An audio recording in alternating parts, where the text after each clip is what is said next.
down. Still, crude oil futures are up about $2.50 to over $91 a barrel.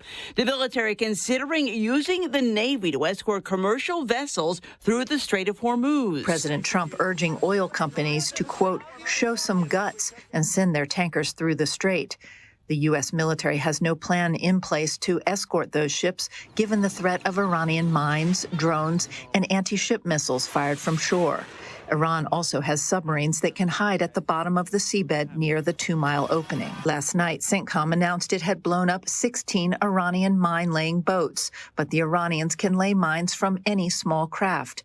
The 50 Iranian warships that CENTCOM has sunk were part of Iran's traditional navy, not among the small fast boats the IRGC uses to threaten the Strait of Hormuz. Fox's Jennifer Griffin in Washington. Earlier this afternoon, the president toured a pharmaceutical plant in Ohio to talk up his Trump RX website. The whole world, we were paying the most for drugs. We were paying more than any other nation by far. And I don't mean by a little bit, like double, triple, quadruple. The site allows users to compare prices of certain medications and directs them to drug company websites for purchase.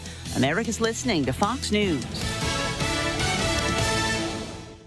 It's tax season, and at LifeLock, we know you're tired of numbers. But here's a big one you need to hear. Billions. That's the amount of money in refunds the IRS has flagged for possible identity fraud. Now here's another big number. 100 million. That's how many data points LifeLock monitors every second. If your identity is stolen, we'll fix it guaranteed. One last big number. Save up to 40% your first year with promo code NEWS. Visit LifeLock.com for the threats you can't control. Terms apply. Here's a tale of Tina searching up and down for decent GLP-1s, but got spun around. Till Good RX wrote in, hey, we got something new. GLP-1 prescriptions, all FDA approved. Brand name meds, no flags that are red. Clear pricing from the start. None of those hidden fees in your cart. Delivered to your door or pick up same day. Darn tootin'. Save time and money on prescriptions. Hot foot it to goodrx.com/weight loss. GoodRx is not insurance. Folks! The yellow light! I'm walking here!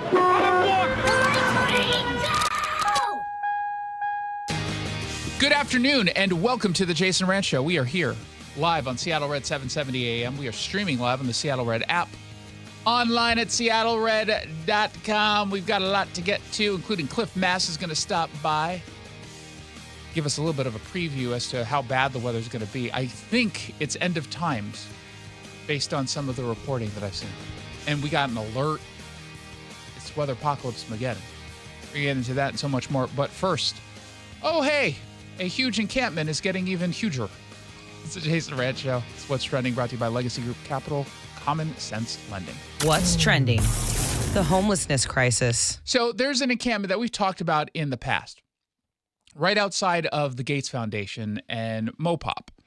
And we've talked with Andrea Suarez in the past about this. It's on private property, and people had noticed about, 2 months or so ago that it's kind of getting out of control. It's getting out of hand. And something needed to be done. Except, of course, nothing was done. And what happens to encampments when nothing gets done? Well, they get worse and worse and worse and worse. And of all the places that, if you actually care about how the city is viewed by outsiders, I know that city officials don't care what we think. People who either live here or work here or visit here, they don't care about local taxpayers, period. But generally, they at least pretend to care about what outsiders might think because they would like them to come here and bring their business, bring their conventions, etc. So of all the places you probably don't want, it's a big, giant spotlight right next to a huge tourist trap.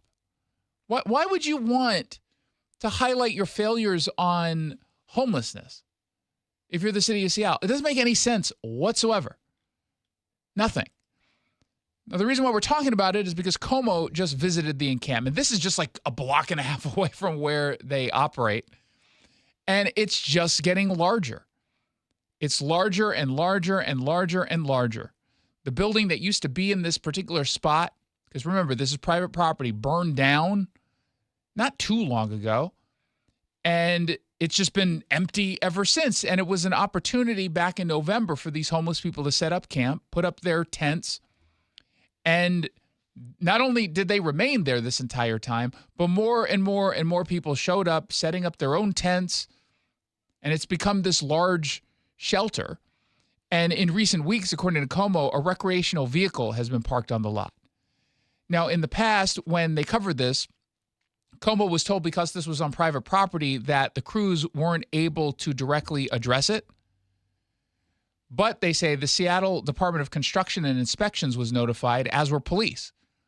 Both organizations are available to support property owners in responding to this encampment on private property if the owner requests it. Then police can go in and enforce a no trespassing agreement and then clear the land. They say the owner would also be responsible for securing the site with fencing or other measures. But according to Seattle Human Services Department, there have been offers to help, but the homeless people aren't accepting it. The property owners have been told about their options, but apparently they're not moving forward with it.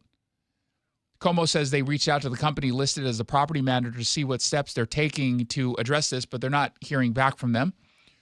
So at that point, this is where willful laziness comes into play.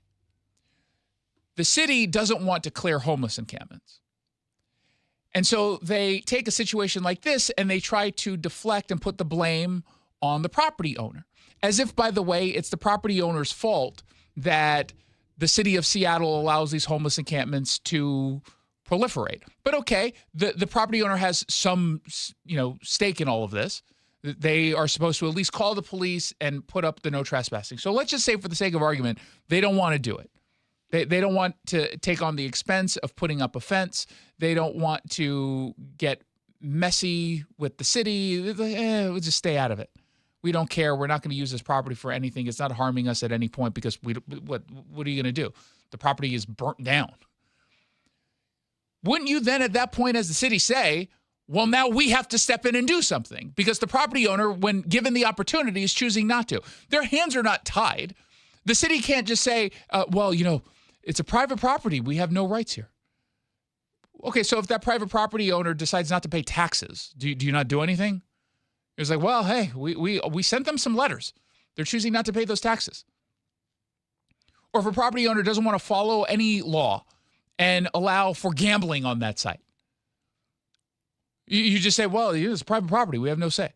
Why are they pretending that they can't do anything? Because they don't want to do anything. They don't want the mess. They don't want the activists upset with them. They will strategically remove some homeless encampments when they think that they can do it without activating the activist left. They'll act at that point. And of course, they'll tell us, these people, you got to act with compassion. They're living out on the streets. They need assistance. I mean, all you have to do is ask the homeless people there. They don't even want to live there. It's weird because they get offered assistance and they choose not to leave, like this guy, Vadim. We try our best to do what we can to keep it kind of organized and tidy. So real quickly, your best isn't good enough. It'll never be good enough. And I say this with some respect. You're a homeless man. Okay? You're a homeless guy. I don't expect that you're going to be able to keep the encampment in tip-top shape. I don't have that expectation. I can hear in his voice, this is not someone who is responsible. Now, you can go ahead and chide me for that. I suspect that there might be some drug use. Never judge a book by its cover. No, I judge. I shall judge. There's reason to judge this book by its cover. There's a reason here. You're living out on the streets for a reason.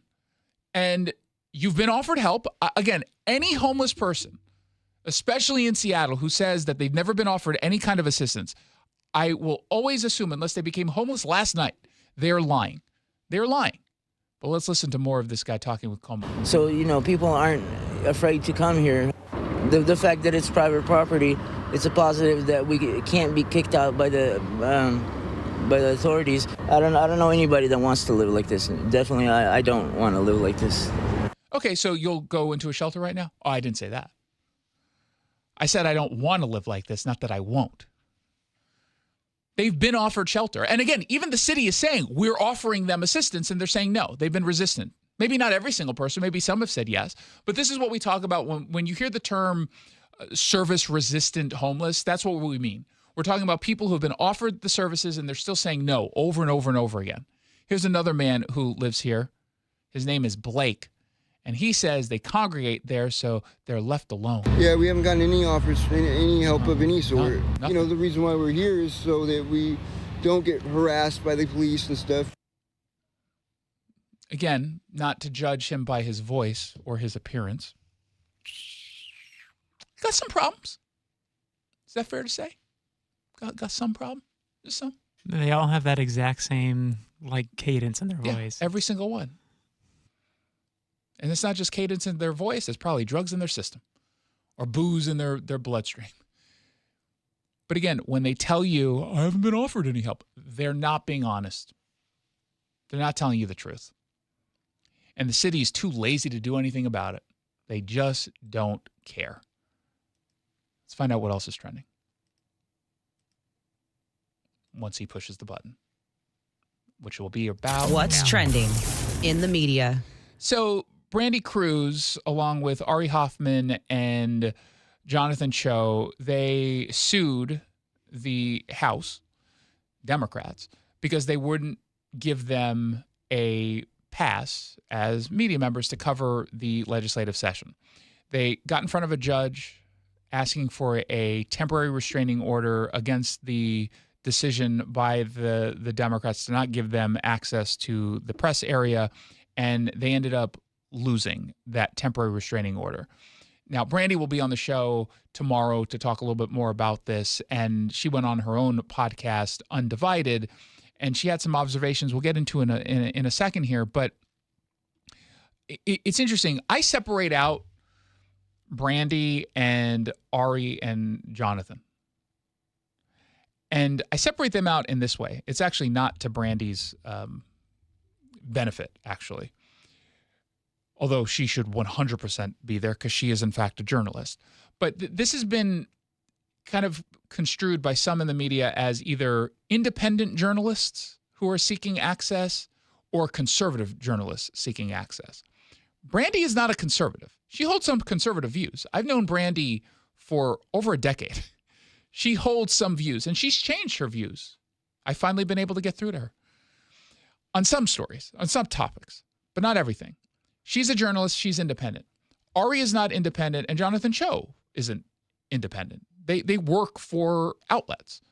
And you can even argue that Discovery Institute, where Jonathan works, is not a media outlet, but he does media for them. So I'm putting him into that bucket. I'm not an independent journalist. You know why I'm not an independent journalist? Because I don't work for myself. I work for a business. And it's not just Seattle Red. I work for Bonneville, which owns our cluster of radio stations, and SeattleRed.com. That's who I work for. That's who I represent, not my personal views, but that's when I'm out and I'm working as a journalist or talking right now, I represent them. Those are two separate things that the state isn't taking into account at all, that the media isn't taking into account. And the reason why you're not seeing a bunch of media outlets getting upset about this is because they're just, number one, putting them all into that bucket of conservative and independent. They don't want to back conservative media outlets. They hate me with a passion. They'll steal my stuff when they can, Jackie Kent, but they hate me. Some will secretly talk to me and be like, hey, good job. There's like a handful of actual conservatives who work in media here, but they're not open the way I am. But they don't like conservatives, and they definitely don't like independent. Independent media poses a huge threat to so-called legacy media outlets like Como or King or Cairo or Fox 13 or the Seattle Times, Tacoma News Tribune, et cetera. And they don't want any competition. A lot of these people see themselves as sort of above the likes of the independents or the conservatives. We're not respected as actual journalists. But if they actually cared about press freedoms and press access, they would be on Brandy's side on this. But of course, they're not. And it was something that she noticed at the hearing. I think it was on Tuesday. Here's Brandy. My blood was boiling in federal court yesterday. And it was because there was a PAC of legacy news reporters sitting on the side of the government. Sitting on the side of the government, behind them, in solidarity with the government. Reporters from the Seattle Times, a couple interns from the Seattle Times, in a little pack. Can you imagine?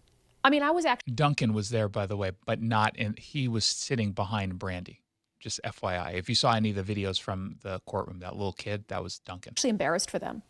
As much as I detest the Seattle Times and many other legacy news stations, I would never argue against them having the ability to question people in power. I would say the more the merrier. Now, your questions will probably suck, but have at it.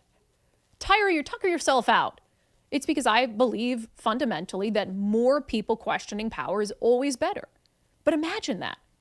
A pack of legacy reporters siding with the government to keep us out of Olympia, to make sure that we couldn't be on the floor of the House last night during the income tax debate. Made me sick to my stomach. And to what end? What do they lose by me being in those spaces? Genuinely, what do they lose? Nothing. They can continue to do their job. I'm not stopping them from doing their jobs. I'm just doing my job too. I'm asking questions as well. And if that doesn't tell you, we are working for you. They are working for themselves. They are working for the party in power. And not only is it pathetic that the media isn't backing another media member, which again, I don't get backed by local media outlets either.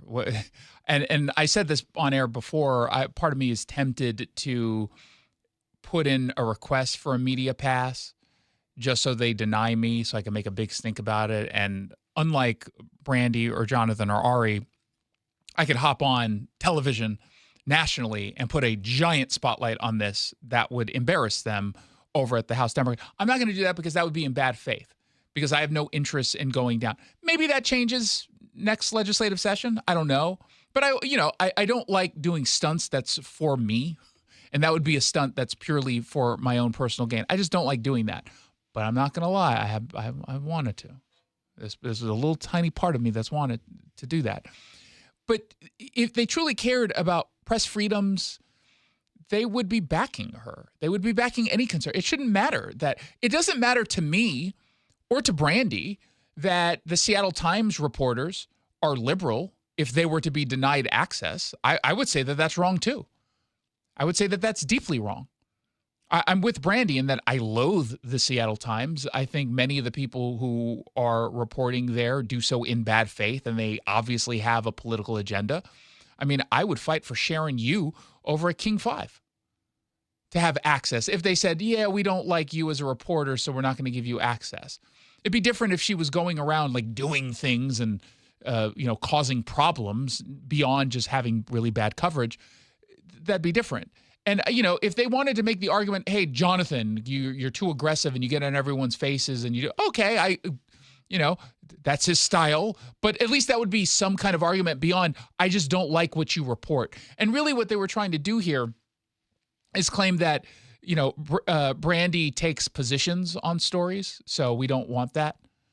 Okay, you're literally arguing for bills to fund newsrooms. You don't think there's an expectation that they're going to take positions? You had reporters there who take positions all the time. Again, either explicitly or implicitly. So I'm with Brandy. She'll be on the show tomorrow to explain this a little bit more, but I'm looking outside and it's coming down pretty hard. Let's get our next guest on the line and find out what else is trending. What's trending? Weather apocalypse Mageddon.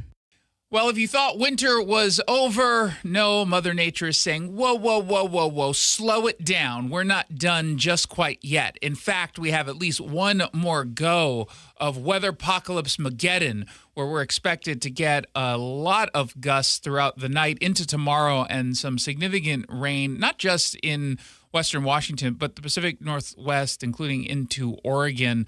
The alert went out for high winds starting about 90 minutes or so ago, and it's expected to go through at least 6 a.m. tomorrow. Join me on the line to discuss the end of the world as we know it, courtesy of the weather. And I feel a little chilly, I'll be honest. Cliff Mass from the University of Washington, Atmospheric Sciences professor. Thank you so much for coming back. Sure, no problem. So what actually are we going to experience throughout, at least overnight into early tomorrow morning? Well, this afternoon, the winds are going to pick up. And I expect gusts in central Puget Sound getting up to around 40, 45 miles per hour.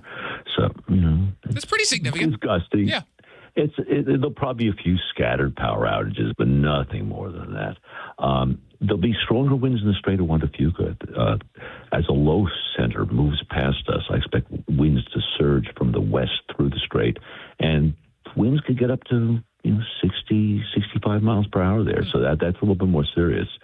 But considering this is the end of the winter time and the trees have already been tested, I don't expect that many power outages. So it'll be breezy, but not the end of the world. So that's the wind side. Then there's the rain and snow side, which is maybe more interesting.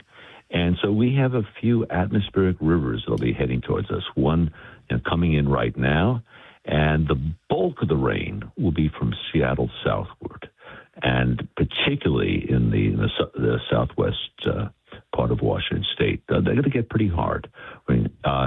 From maybe Olympia down to the Portland area and in the mountains nearby. And so some places will get 4 to 6 inches of precipitation. Oh, wow. Some of that will be snow in the higher elevations. So there could be several feet of snow from the northern Cascades of Oregon into the central Cascades of Washington. So there'll be some real snow, and a few places get even higher. So that's really good news. We're going to get snow exactly where we need it, exactly where it's low right now. Any threat in northern Washington, like if someone's going for a long weekend in British Columbia for snow? Well, there will be some up there, but the bulk of it is going to be south. And that's actually very good news, because if you look at the snowpack right now, it's about normal in the North Cascades, maybe slightly below normal. So they're fine.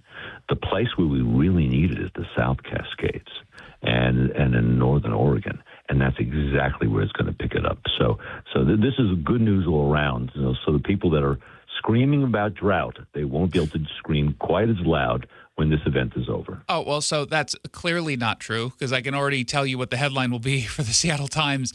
Despite record wind, snow, and rainstorm, Washington still suffering with a drought due to global climate change. You know that's how they're going to frame it. They're going to say, yeah, yesterday or last night, which is tonight, is going to be some dramatic weather event. However, not nearly enough for the dramatic truth that Republicans don't want to acknowledge about climate change. Well, you're probably right, but the point is that this is not the end of it. The atmospheric circulation has been somewhat unlocked right now. It's not like it was in January, where things were pretty dead. So, we have these 2 series of storms coming through this week. There'll be a little bit of break, but the models going out in the future have other systems coming in. So this is very important. Getting precipitation now is golden, because we can store every bit of it in our reservoirs. It can moisten the soil. So before we get to the dry season, we're getting hit hard with precipitation, and that's very favorable. What about this blizzard warning I saw from the National Weather Service? That's right. They have a blizzard warning. I think that may be a little bit over the top, especially in the central Cascades, those passes. I mean, there'll be snow and there'll be some wind, but, whether it'll be a full-blown blizzard, I'm not sure.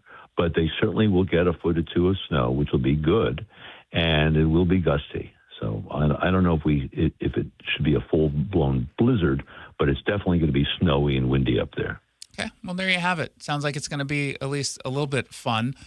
We don't normally get this kind of rain, at least in the Seattle-specific city. It seems like we're always escaping that. We'll get the wind lately, at least the last year. I heard someone the other day said he felt like this winter was unusually cold for the region. Any input on that? What's your take? I don't think that's true. Right? Yeah, I don't either. It hasn't felt. I don't think that's true at all.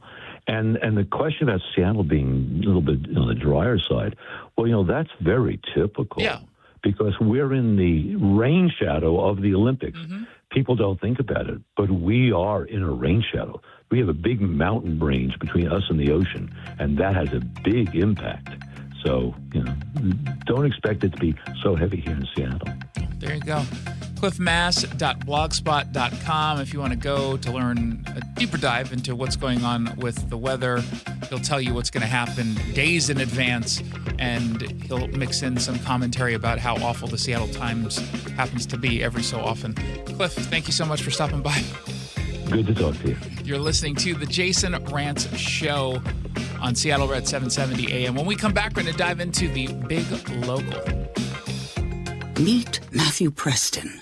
Inside his apartment, everything he holds dear is protected by Progressive's renter's insurance, like his laptop and a surprisingly valuable collection of baseball bobbleheads. Outside his apartment, his laptop is still protected, as are his bobbleheads, which he carries around with him for reasons no one knows. Renters, the limits of protection aren't just the four walls of your home. When you're in Progressive's Protection Zone, get a quote at Progressive.com. Progressive Casualty Insurance Company, affiliates, and third-party insurers. Confidence is knowing you're ready to handle whatever comes your way. That's what it feels like to take on your workday with Cintas.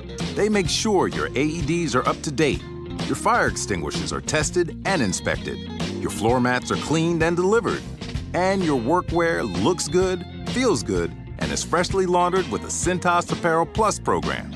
So are you ready to take on today? Visit Cintas.com. Oh, I'm ready! And get ready for the workday. Hey, Jason Rantz here for Sunset Chevrolet in Sumner. If you're shopping for a new Chevy, there's a reason one dealership keeps finishing number one year after year after year, and that is Sunset Chevrolet. No gimmicks, no hype, just results. In 2025, Sunset Chevrolet finished as the top Chevy dealership in the entire state by sales volume, and it didn't happen by luck. It happened because customers keep coming back. You see, over at Sunset Chevrolet in Sumner, they offer warranty protection and oil changes for life. They've got a massive inventory, and they've got a team that treats customers the way you ought to be treated, not as transactions, but as actual human beings. And what most dealers aren't going to tell you is that Chevy pricing is essentially the same everywhere. MSRP is MSRP. The difference isn't the vehicle, it's what happens after the sale of the vehicle. And that's why the Sunset Auto family keeps winning. So if you're already going to buy a Chevy, why wouldn't you want to buy it from the dealership more Washington drivers trust than any other? Doesn't make any sense. You go to Sunset Chevrolet in Sumner. They're number one in Washington because they earned it. You just get more at Sunset, and people do like that. SunsetAutoFamily.com.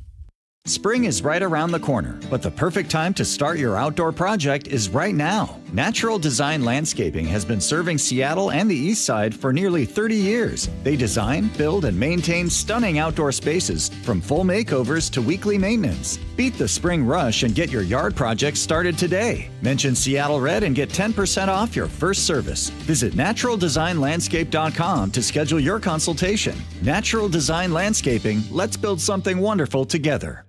Thanks for calling CM Heating. How can I help? Yeah, hi. Aren't you the company that gives away free furnaces? Yep, that's us. Buy a qualifying high-efficiency cooling system and the furnace is absolutely free. Wow, that's incredible. Yeah, and our home comfort advisors are tax credit and rebate specialists, so we'll help you save the most and even handle the rebate process start to finish. Amazing, but what if I just need a furnace? All good. Furnaces start at just $69.99 a month. And don't forget to ask about our clean air upgrades, because with all the smoke from wildfires, these systems filter out pollen, dust, and harmful particles, keeping the air in your home clean and healthy all year long. Sweet. Go to CM Heating for better comfort, lower bills, a free furnace you'll love for years, and cleaner air for your home. Get your free estimate for furnace replacement at cmheating.com. And remember, for furnaces, fireplaces, hot water, total home comfort, and electrical service, There's no beating CM Heating.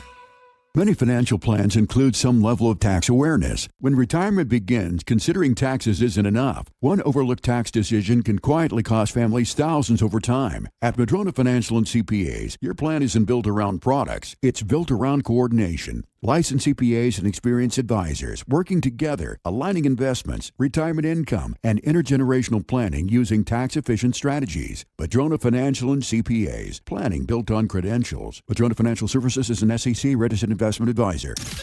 The liberal left spin machine lives on the left-wing media outlets. You know the ones. Iran may or may not be a bad actor, but they are a bad actor. That's also where you can find Jason Rantz. Okay, it's not they may or may not be a bad actor. They are a bad actor. Defending our conservative values. But it is not a discussion at this point for any serious person to say that Iran might be a good actor. The same way he does every day, 3 to 7 on Seattle Red on 770 and the Seattle Red app. Snoqualmie, Mercer Island, Des Moines. This is the Big Local on the Jason Rantz Show. Shoreline, Woodinville, Burien. Stories about you, not about Seattle. Hey, look at the time, 4:30 on a weekday afternoon. That means it's time for the Big Local, brought to you by the Scott Jennings Show. Heard weeknights from 8 to 10 right here on Seattle Red, 770 AM. This is the part of the show where we completely ignore the stories coming out of Seattle and instead focus all of our attention on the communities you live in and care about most.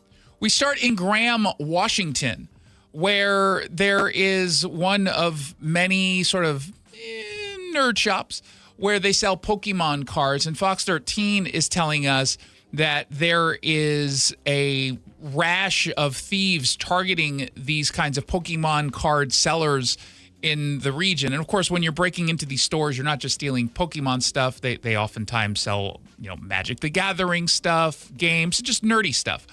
And they talk about how this one shop in Graham just suffered as 2 thieves made off with thousands of dollars worth of Pokemon cards after breaking into this business. And it happened at Next Level, the Gamer's Den. And Andrew Engelbeck is the owner, who said to Fox 13 they were pretty brazen. It wasn't even completely dark outside. And they point out that this happened Saturday morning at 7 a.m. And in fairness, the nerds are probably still asleep at 7. They get up, roll out of bed in their basement of their mother's and father's homes in Kirkland and Mercer Island.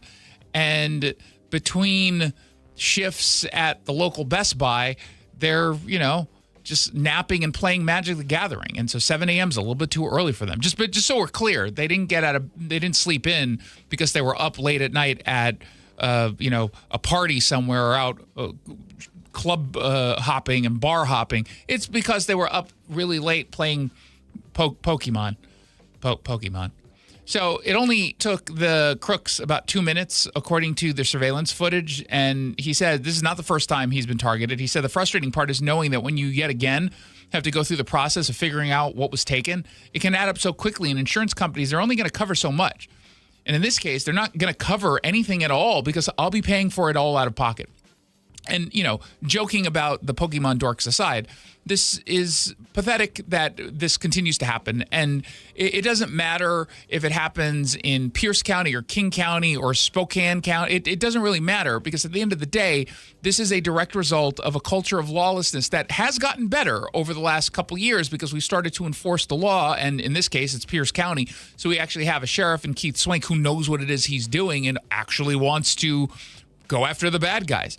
But it still is going to take some time before we get to a point where we're truly saying we're happy with not just our direction, but staying on that path of disincentivizing criminals from continuing this kind of behavior, throwing criminals in jail when they break the law, where they belong, actually prosecuting them to get to that point, which unfortunately in many cases still, despite some of the rollback of the reforms, is just not happening.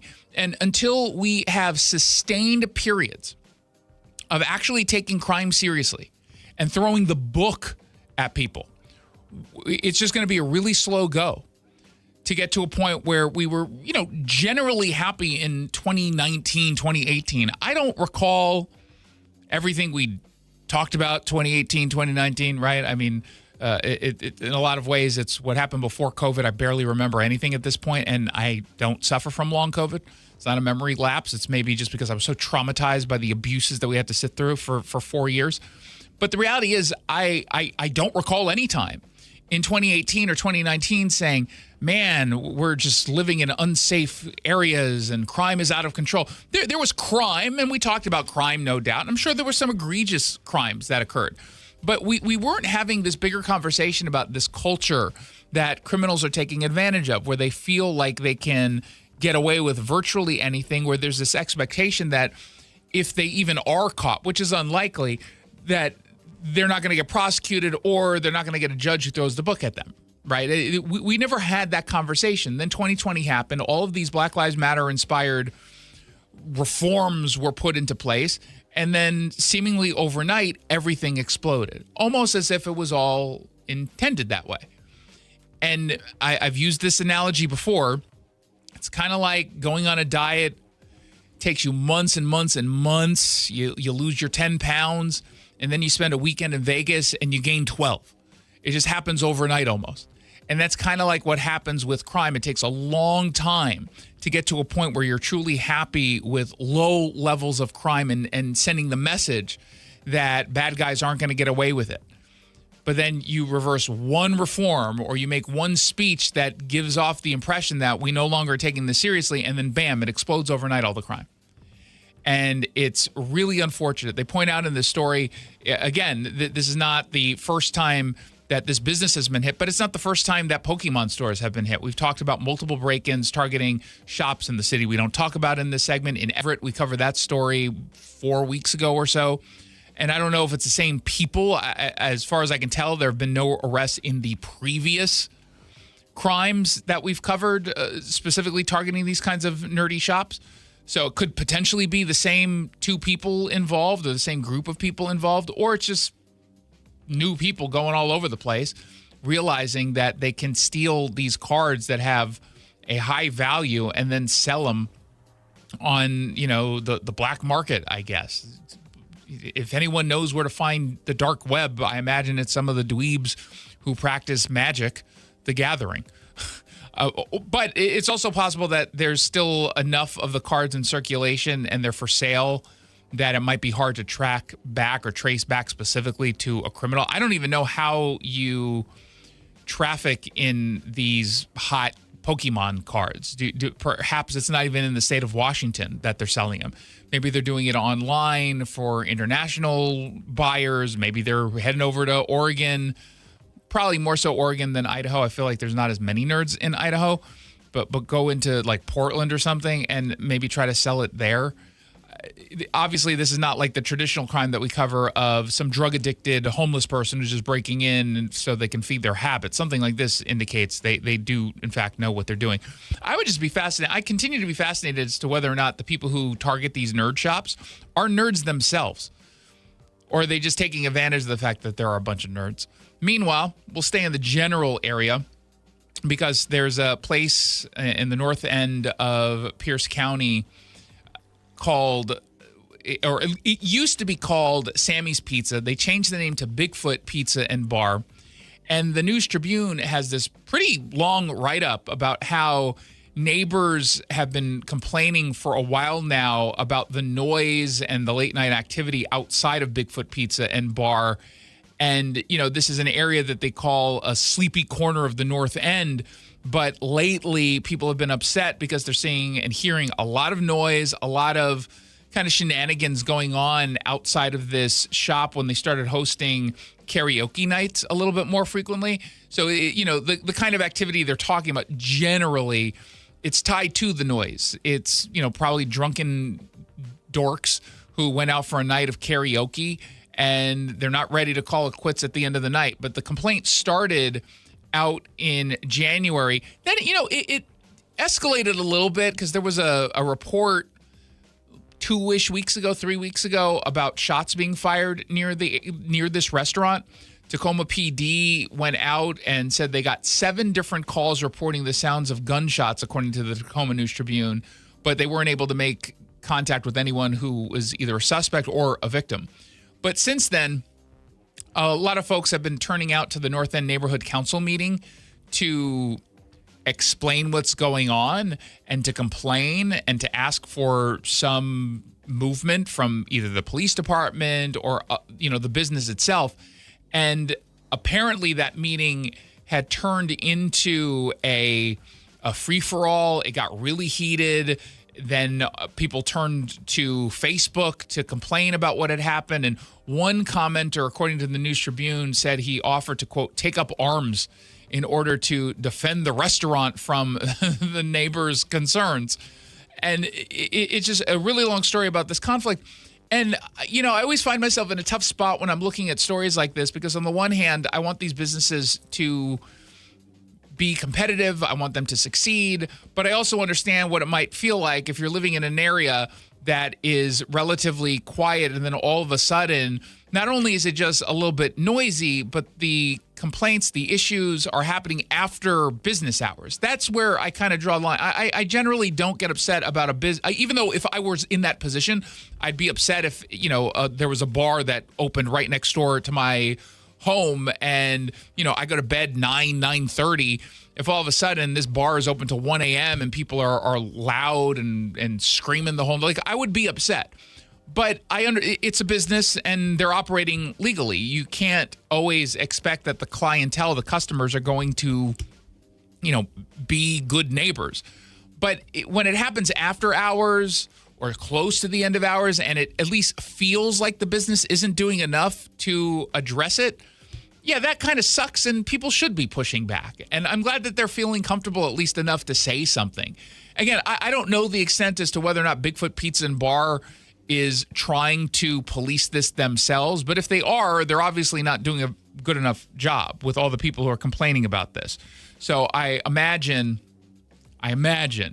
the complaints probably have at least, you know, some validity to them.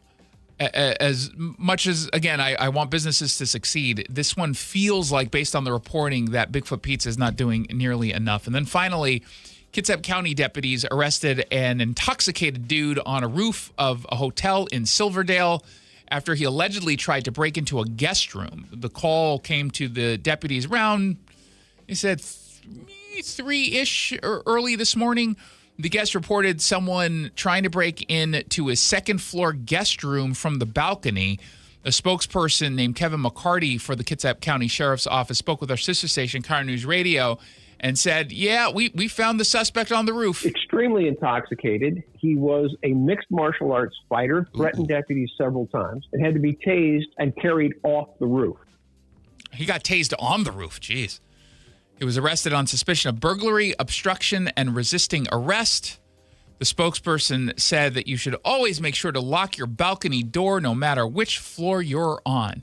Well, I'm on a really, really, really, really, really high floor, and I don't I leave my balcony door semi-open. Although, in fairness, I have this little, it's not a latch, it's like a bar that you put in the slider so that you can only open it so much before it stops. I do that so the dog doesn't get out. I got a dog. And did we talk about, I don't think we talked about it. Yeah, I adopted a dog a couple of years ago, and I don't want him getting out onto the balcony because that's rather unsafe. So I still need the balcony door open so I can get some fresh air into my apartment, and I do it that way. So I guess never mind, I take it back. Although I don't know how hard it would be for a human being to get through that, honestly. So just don't break into my apartment. Again, you're not going to find it. It's too high up. 1-800-465-8770 for your texts. The thing most dealers won't tell you is that Chevy pricing is basically the same everywhere. MSRP is MSRP. The difference is not going to be the car. It's going to be what you get after you buy it. That's why the Sunset Auto family keeps winning, and that's why customers keep choosing them. Sunset Chevrolet in Sumner, #1 in Washington State, because they earned it. You just get more at Sunset. And people do like that. SunsetAutoFamily.com. When we come back, you pick the news. Story number 1, Team USA's managers mistakenly boasted that it had already advanced in the World Baseball Classic before a huge and shocking loss. Or story number 2, sewage spill in the Potomac River crushes the oyster industry as seafood season ramps up. How could you even tell based on how gross the oysters are? Well, you tell me. We'll get into whichever story you want us to. 1-800-465-8770. 1-800-465-8770. It's the Jason Rantz Show. If you owe back taxes, listen carefully to rule number 1. Never go up against the IRS alone. They're cracking down, freezing bank accounts, garnishing paychecks, canceling passports. Even your home or business could be at risk. But here's what they don't tell you. The IRS has powerful tax relief programs that could save you thousands if you qualify. That's why smart people call Optima Tax Relief, America's #1 tax resolution firm. Nobody knows these programs like the experts at Optima. Their team of tax attorneys and licensed professionals have resolved over $2 billion in tax debt for people just like you. The IRS is not stopping, so don't wait and don't take them on alone. For tax help you need, for tax help you can trust, call Optima today for a free consultation. Call 800-343-6460. 800-343-6460. 800-343-6460. Optima Tax Relief. Some restrictions apply. For complete details, please visit OptimaTaxRelief.com. The stock market was on fire in 2025 due to AI and tech stocks. Now is the time to set a strategy for 2026. It's a good opportunity to lock in those gains and invest into a stable platform. With $8 trillion in cash sitting on the sidelines, investors are either scared or unsure where to go. Hi, I'm Scott Rirucka, CEO of Legacy Group Capital in Bellevue. Legacy Group Capital develops local real estate, lends money, and shares the profits with our investors. Diversify with Legacy Group Capital. Invest into our Northwest Fund, which is currently delivering 9% on a fixed rate term. It's our flagship fund for 19 years with zero investor losses. And yes, we do accept IRAs. Find out why 1,300 local investors have invested over $350 million. Legacy Group Capital at legacyg.com. This is not investment advice. Investments available to accredited investors only. Details at legacyg.com. For over 50 years, Bucky's Complete Auto Repair has been the one locals trust for fast, friendly service with guaranteed repairs. With 16 family-owned locations and a Carfax preferred badge, Bucky's makes it easy with same-day service and available financing. Visit buckys.com. Why'd I go to the doctor? Working on the farm, my heart kept skipping a beat. I didn't think much of it, but my daughters made me get checked out. Turns out I have atrial fibrillation, which increases the risk of stroke about 5 times. Symptoms like irregular heartbeat, heart racing, chest pain, shortness of breath, fatigue, or lightheadedness can come and go. But if it's AFib, the risk of stroke remains. If you have symptoms, contact a doctor. I'm so glad I did. Visit notimetowait.com. Sponsored by Bristol-Myers Squibb and Pfizer. Finding great candidates to hire can be like, well, trying to find a needle in a haystack, but not with ZipRecruiter. Its powerful technology actively finds and invites qualified candidates to apply to your job. So while other companies might deliver a lot of hay, ZipRecruiter finds you the needle in the haystack. See why 4 out of 5 employers who post a job on ZipRecruiter get a quality candidate within the first day. Try ZipRecruiter for free at ZipRecruiter.com/free. That's ZipRecruiter.com/free. ZipRecruiter. Is it time to get your home sold? Nick Southard with Upgrade Realty here. Selling hundreds of homes for over 25 years has taught me presentation is everything. Picture amazing photography, designer staging, and maximum exposure. With my luxurious marketing, you'll sell fast at top dollar and save thousands in fees for just 1% listing commission. To learn more, visit upgraderealty.com. Upgrade your listing for 1%. Upgraderealty.com. Hey, this is Pete from Home Matters. Tune in this weekend when we'll talk with local business owners about everything in and around your home. Join us on Saturdays from 2 to 3 right here on Seattle Red, or listen to the podcast on mynorthwest.com. You pick the topic on the Jason Rantz Show. Indeed you do. And you want to go with the poop story. Which is just gross. Sewage spill in the Potomac River, apparently is destroying the oyster industry because seafood season is starting up. And, you know, they like to go into the waters and pull out the oysters, but like oysters without poop on them. How is this story still out there? They still haven't figured this out? 200 million gallons of raw wastewater. That's a lot of poop. Ugh. And, well, hey, NP, it's not just poop, has gone on to the Potomac, still rippling through the region's seafood industry, according to Fox News. Officials say water quality has been improving, and, we believe it's going to continue to improve, so that's obviously good news. But will it improve enough to not impact the peak oyster season? Seems like the answer is no. EPA Assistant Administrator for the Office of Water. Sounds so boring. Jessica Kramer spoke with Kaylee McEnany over the weekend. It's hard to tell right now exactly how long the impact will be felt, but I can tell you one thing. Under Trump's leadership, we are going to get this cleaned up as soon as we possibly can, and we are taking expeditious efforts to do that, including having representatives from the Corps on site this morning doing their own assessment of whether or not the infrastructure that has been constructed by DC Water is sufficient. And to the extent that we determine that it's not, we have resources ready to deploy to provide our own infrastructure to fill any gaps. They say over at Fox, even though watermen are harvesting oysters 60 to 100 miles downstream from where the sewer pipe collapsed, buyers are reluctant to purchase anything from the Potomac River because of the perception, not necessarily actual contamination, that it's filled with poop. And I imagine, oysters already look like phlegm. Like someone hocked a loogie into a shell. And it's like a rock with a snot in it. Yeah. So gross. So now, I wouldn't, would you feel comfortable eating anything that came out of that river? Oh, God, no. I don't know wouldn't if feel I would comfortable feel that eating an way oyster ever. generally. But yeah, pushing that, because I was at Shuckers, I think it was, at the Olympic Fairmont last night. I ended up having the, what did I have? What was this? What did I have last night? I don't even remember. And it was good. Well, some fish I had. I had fish. Scallops. I had scallops. And it was really good. I actually like scallops. Scallops are outstanding.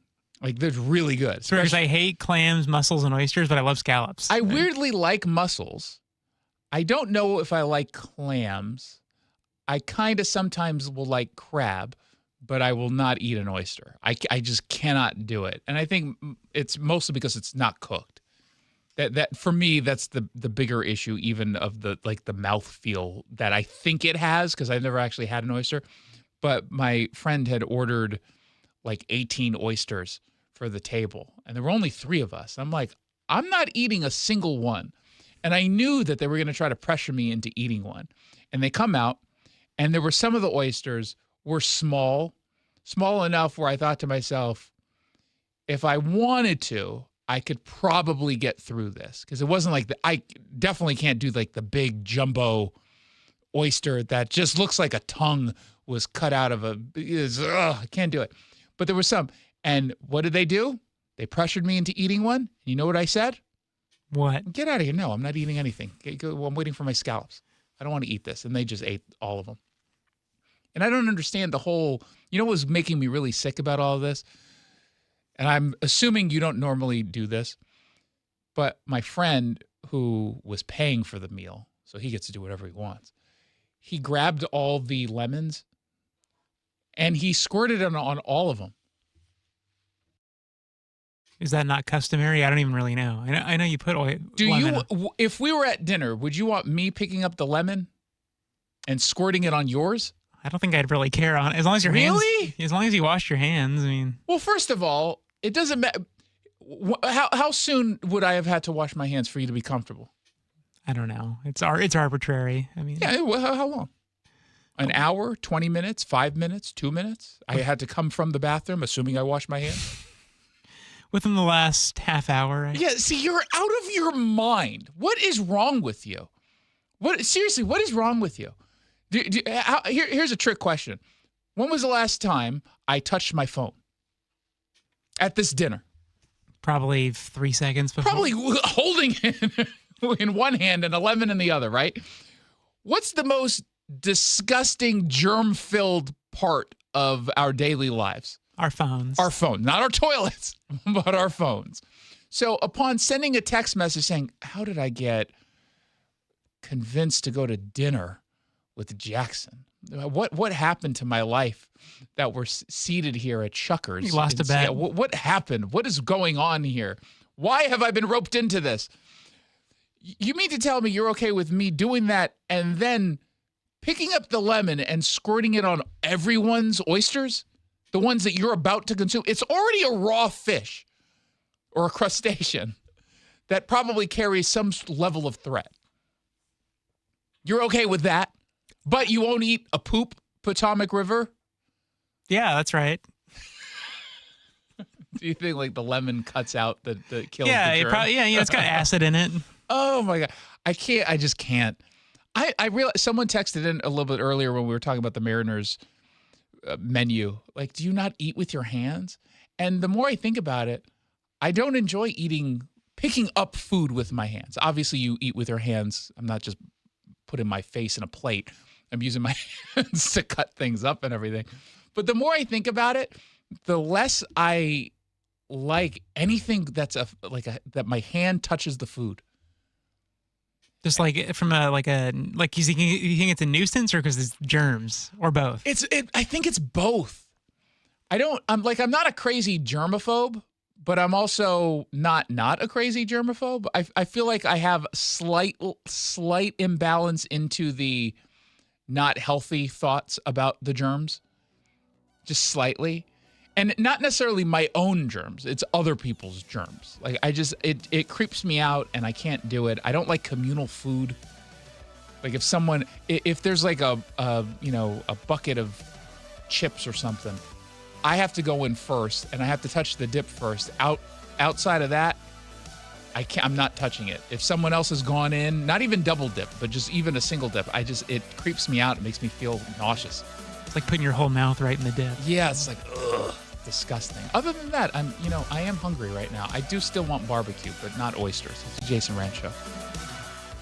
With great reviews and friendly, smiling faces, General Transmission can repair your transmission for far less than a replacement. Need a second opinion? Trust General Transmission. Family owned and operated since 1988, GeneralTransmission.com. Spring is right around the corner, but the perfect time to start your outdoor project is right now. Natural Design Landscaping has been serving Seattle and the East Side for nearly 30 years. They design, build, and maintain stunning outdoor spaces, from full makeovers to weekly maintenance. Beat the spring rush and get your yard project started today. Mention Seattle Red and get 10% off your first service. Visit naturaldesignlandscape.com to schedule your consultation. Natural Design Landscaping, let's build something wonderful together.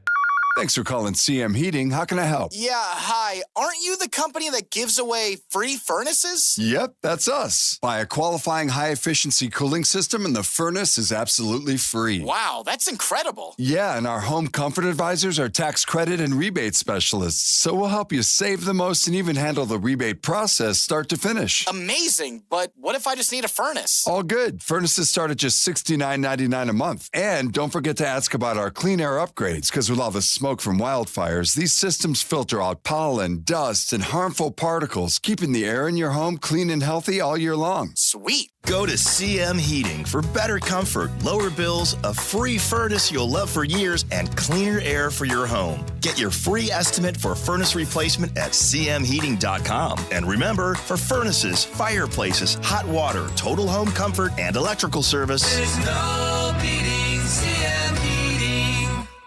You've probably heard all those ads for life insurance. Just a few dollars a day, apply online in minutes, no medical exam. Simple, easy, and cheap, right? Now you're thinking, maybe I should get a quote. Well, smart thinking. Everyone should have life insurance. But here's what they don't tell you. Those few dollars a day rates, they're for young people in perfect health. That's why everyone calls Big Lou the 50 to 60-year-old not-so-perfect candidate. Like you. You take prescription meds and you're overweight. Winner, winner, fried chicken dinner. Well, Big Lou works with life insurance companies that want people like you, with no surprises after you apply. In fact, if you're a 50-year-old guy with a few health glitches, Lou could probably find you $1 million of term life coverage for about $200 a month. So yeah, you need life insurance. But unless you're young and healthy, you gotta call Big Lou, because he's like you, older, heavier, and on meds too. Get a quote right now at 800-529-2856. 800-529-2856 or biglou.com. If you need security for your event or business, contact Security Services Northwest. From armed and unarmed officers to advanced remote monitoring, they've been doing it all since 1977. Go to ssnwhq.com for Security Services Northwest. Seattle Red on 770 KTTH Seattle, 97.3 KIRO-FM, HD3 Tacoma, Seattle, 94.5 K233 DT Eastlake, 33 BU Seattle. It's only temporary. I'm Lisa Lacera, Fox News. President Trump, during his speech in Kentucky, said higher prices Americans are seeing for gasoline won't last long. President Trump took the stage at a packaging plant in Hebron, Kentucky, with the sign "Lower Prices, Bigger Paychecks" behind him.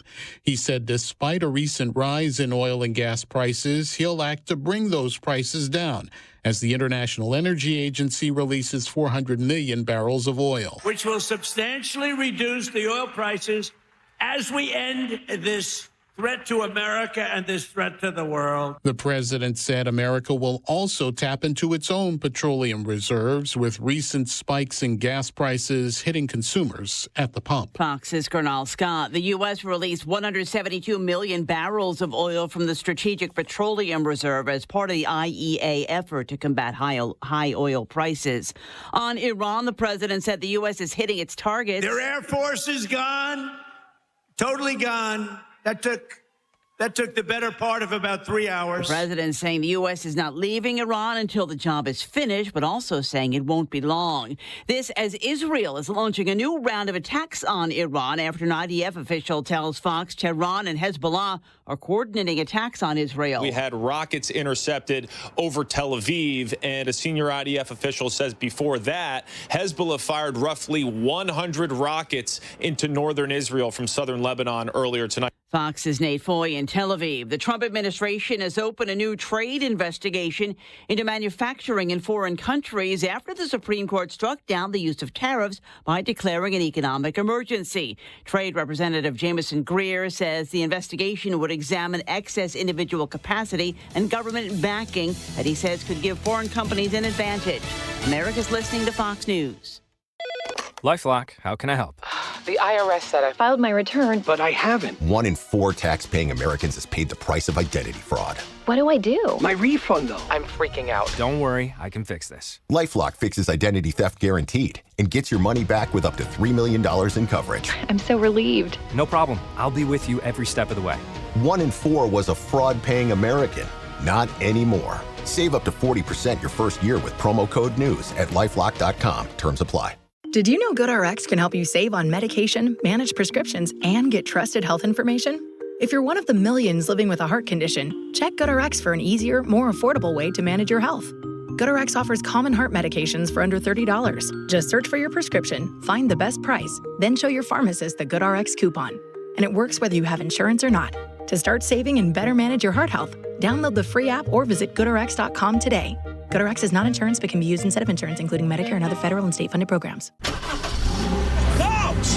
The yellow light! God, I'm walking here!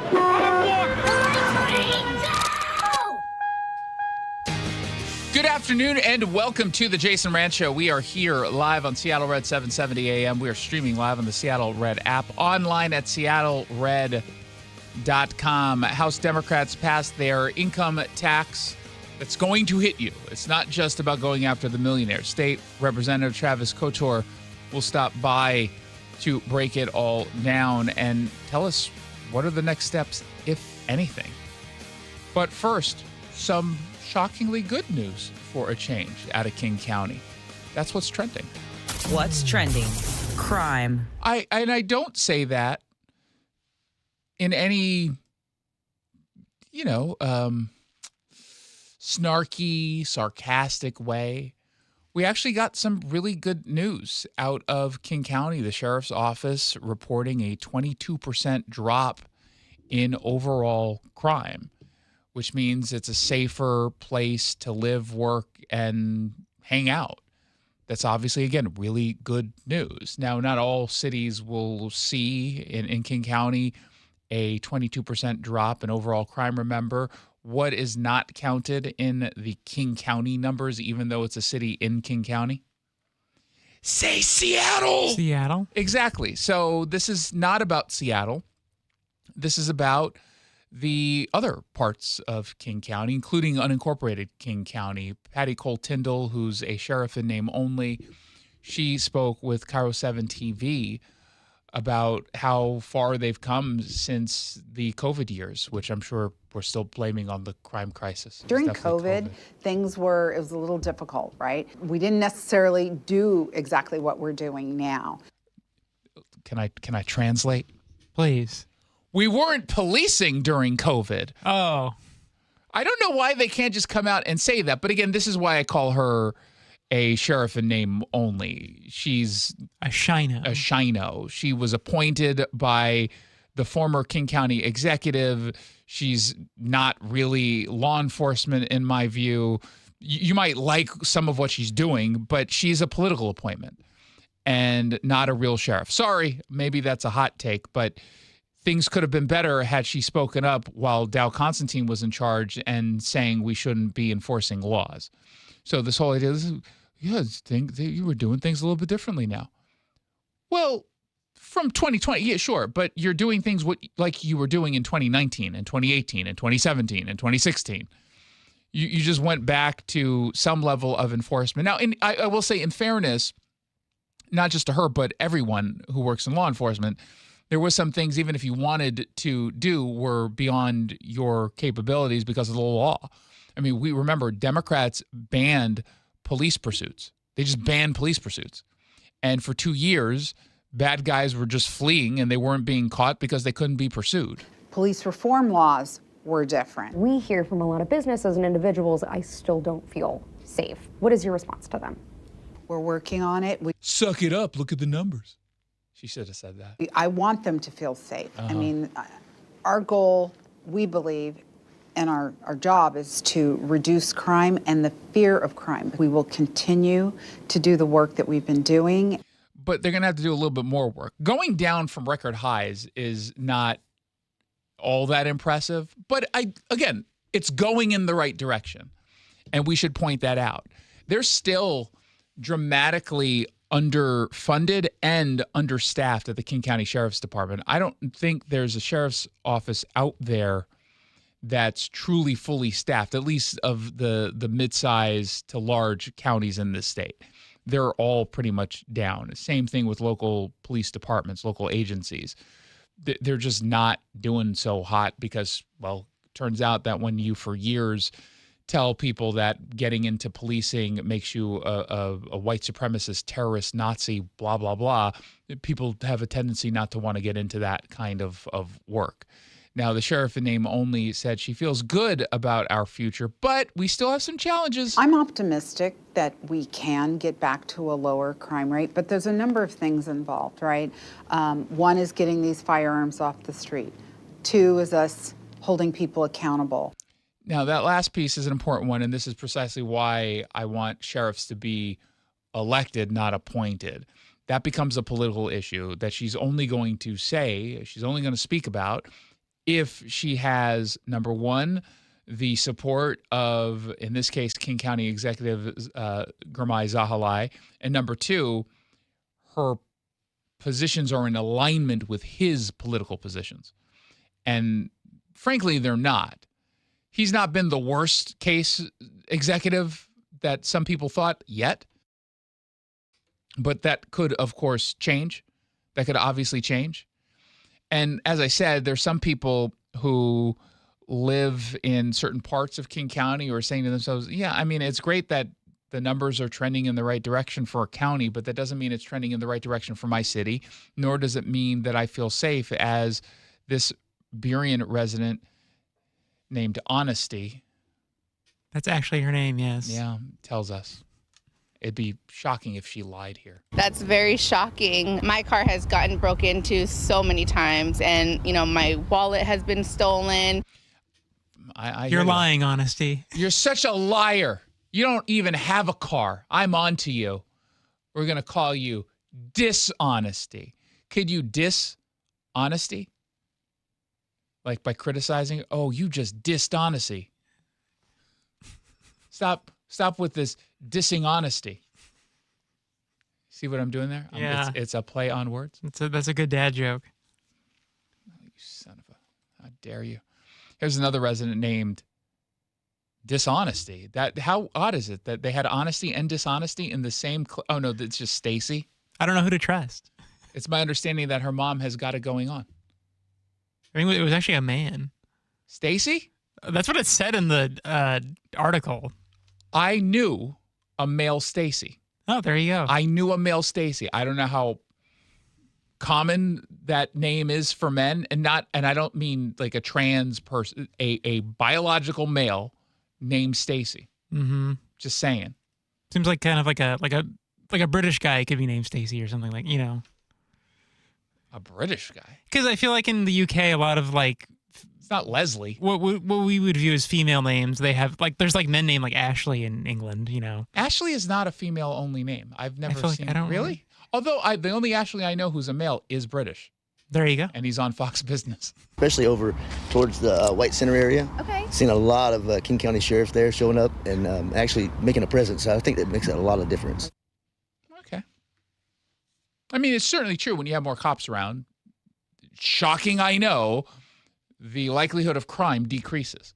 Remember that whole talking point from folks on the left? They were telling us that having more police doesn't mean less crime. Crime still occurs. You do understand that police officers show up after the crimes to investigate. You got that right, dummy? Remember that line? Or they would use like completely inverted logic. Well, you know, the places with the biggest crime have the most police. It's like, well, yeah, the cops are there because that's where all the crime is. These people are so dishonest. Otherwise, good for the King County Sheriff's Office. Numbers going down. Although, again, just make sure we're keeping all the media outlets honest on this. It's going down from record highs. I'm not complaining that it's going down. I'm just simply saying when we go down from a record high, I don't care if it's 22% or 200%. Still depends on what that raw number is. We're not at the levels of 2019, not when it comes to, you know, violent crimes or property crimes. We're just not at that level yet. That's it. You can push the button now. What's trending? International. So this is really interesting. So number one, and these are two related stories. The Iranian director of soccer federation, whatever, he said earlier today, or maybe late last night with the time difference, that the Iran national team is not going to be traveling to the United States for the World Cup because they cannot be protected from the evil American regime, blah, blah, blah. But the truth, the reason why they're not going to allow the Iranian team to come to the United States is they know many players and staff will defect and not want to go back and seek asylum here. The reason why we can honestly surmise that's behind this is because the women's team just did that in Australia. Not all women's players did that. There were some players, a handful of players, as well as some staff, which I feel like we don't have to accept the staff, right? I'll take some of the players because that could be this. I don't know, just I don't know if I want them, but they defected, and at one point they were not just offered asylum, but there was video taken. And take us through this. Did you see the video of the activists? Yeah, like it was in, I guess, whatever housing unit that they were staying in. It was in like a stairwell, yeah. Yeah, and there was the Iranian, I don't know if it was the IRGC, even though they mentioned that. Whoever was doing the security for the Iranian team, they were trying to keep the players in this hotel or the housing unit that they were in. And there was an activist there who I guess was both documenting what was going on to show that the players were trying to escape and stay in Australia, which I don't know if I would stay in Australia, even though I would go somewhere else. But also I think they were trying to play, were they trying to get in the way, it seemed, of the, like, as a distraction as well? I mean, she was certainly... It's a little unclear, yeah. But I couldn't quite tell, but she did document it, and it was pretty like crazy what had happened, and that there was film of it is just even more insane. Yeah, IIGC, no, it's Australia now. You're in Australia, mother. You're in Australia. You better run. There's something super goofy about the accent, though, that I can't take quite seriously when you're trying to do this whole, oh, you're in Australia now, matey. Whenever I hear an Australian talk, it's like, okay, come on, that's not your real voice. Yeah, it's It like, can't why be. are you putting on a fake accent? It sounds fake. Yeah, we're gonna get you now. We're going to get you now. It's. You better run. Yeah, you got no rights here. Okay, I don't know if that's the brag you want in Australia. I don't know if you want to say you don't have any Australians are like, rights. yeah, we agree. There are. It's like, yeah, oh my God, you should have been here during COVID. We definitely didn't have any rights. It was almost like we were back in Iran, although it's possible Iran had less restrictions than Australia did during COVID. You're in Australia. I know who you are. Get down the stairs, yes. Who is it? Does she tell us who? Yeah, please tell us. Say their name. What's their name? Out them. Or are you too busy trying to out ICE agents? You can't run now. What cowards are you guys running? Yeah, cowards. Are they is she trying to get punched in the face? Because I would not target the IRGC in this way. I feel like they might not have restraint, and they might just attack me. I'd film maybe, but I probably wouldn't do the taunting stuff. The news is gonna love this. Yeah, where's the smiles now? IRGC. Get the out of our country, IRGC. I mean, you did invite them. I'll point that out. But, hey, kudos I'm obviously on her side, as annoying as I found her to be in that clip. I'm obviously on her side. 2 more members, by the way, of the Iranian soccer team were granted humanitarian visas before the rest of the team ended up leaving late last night. This according to Tony Burke, who's the Home Affairs Minister. So it's the total now of 7 Iranian, it's 6 players plus a member of the squad support team. And Australia was like, I don't know if we're supposed to accept the support staff. That just seems a little low class, but I think we already put out a press release about how we saved 7, so I don't think we can go back into 6 and explain that away. All the players remaining. Should I do it? It doesn't sound serious. And most of the support people. It sounds like an American doing a British accent incorrectly. Were taken into interview rooms without any minders present, simply themselves and the Department of Home Affairs and an interpreter. And they were given a choice. Now, if you're wondering, if you saw some of the coverage of this, because it was a really big story, especially yesterday, but also early this morning, the numbers didn't quite add up. And I was trying to figure out past reporting based on the new numbers, and we figured out what had happened. One woman changed her mind about seeking asylum and then ended up saying she'd go home. Today, shortly after 10 o'clock, I was advised that one of the 2 who had made the decision to stay last night had spoken to some of the teammates who had left and had changed her mind.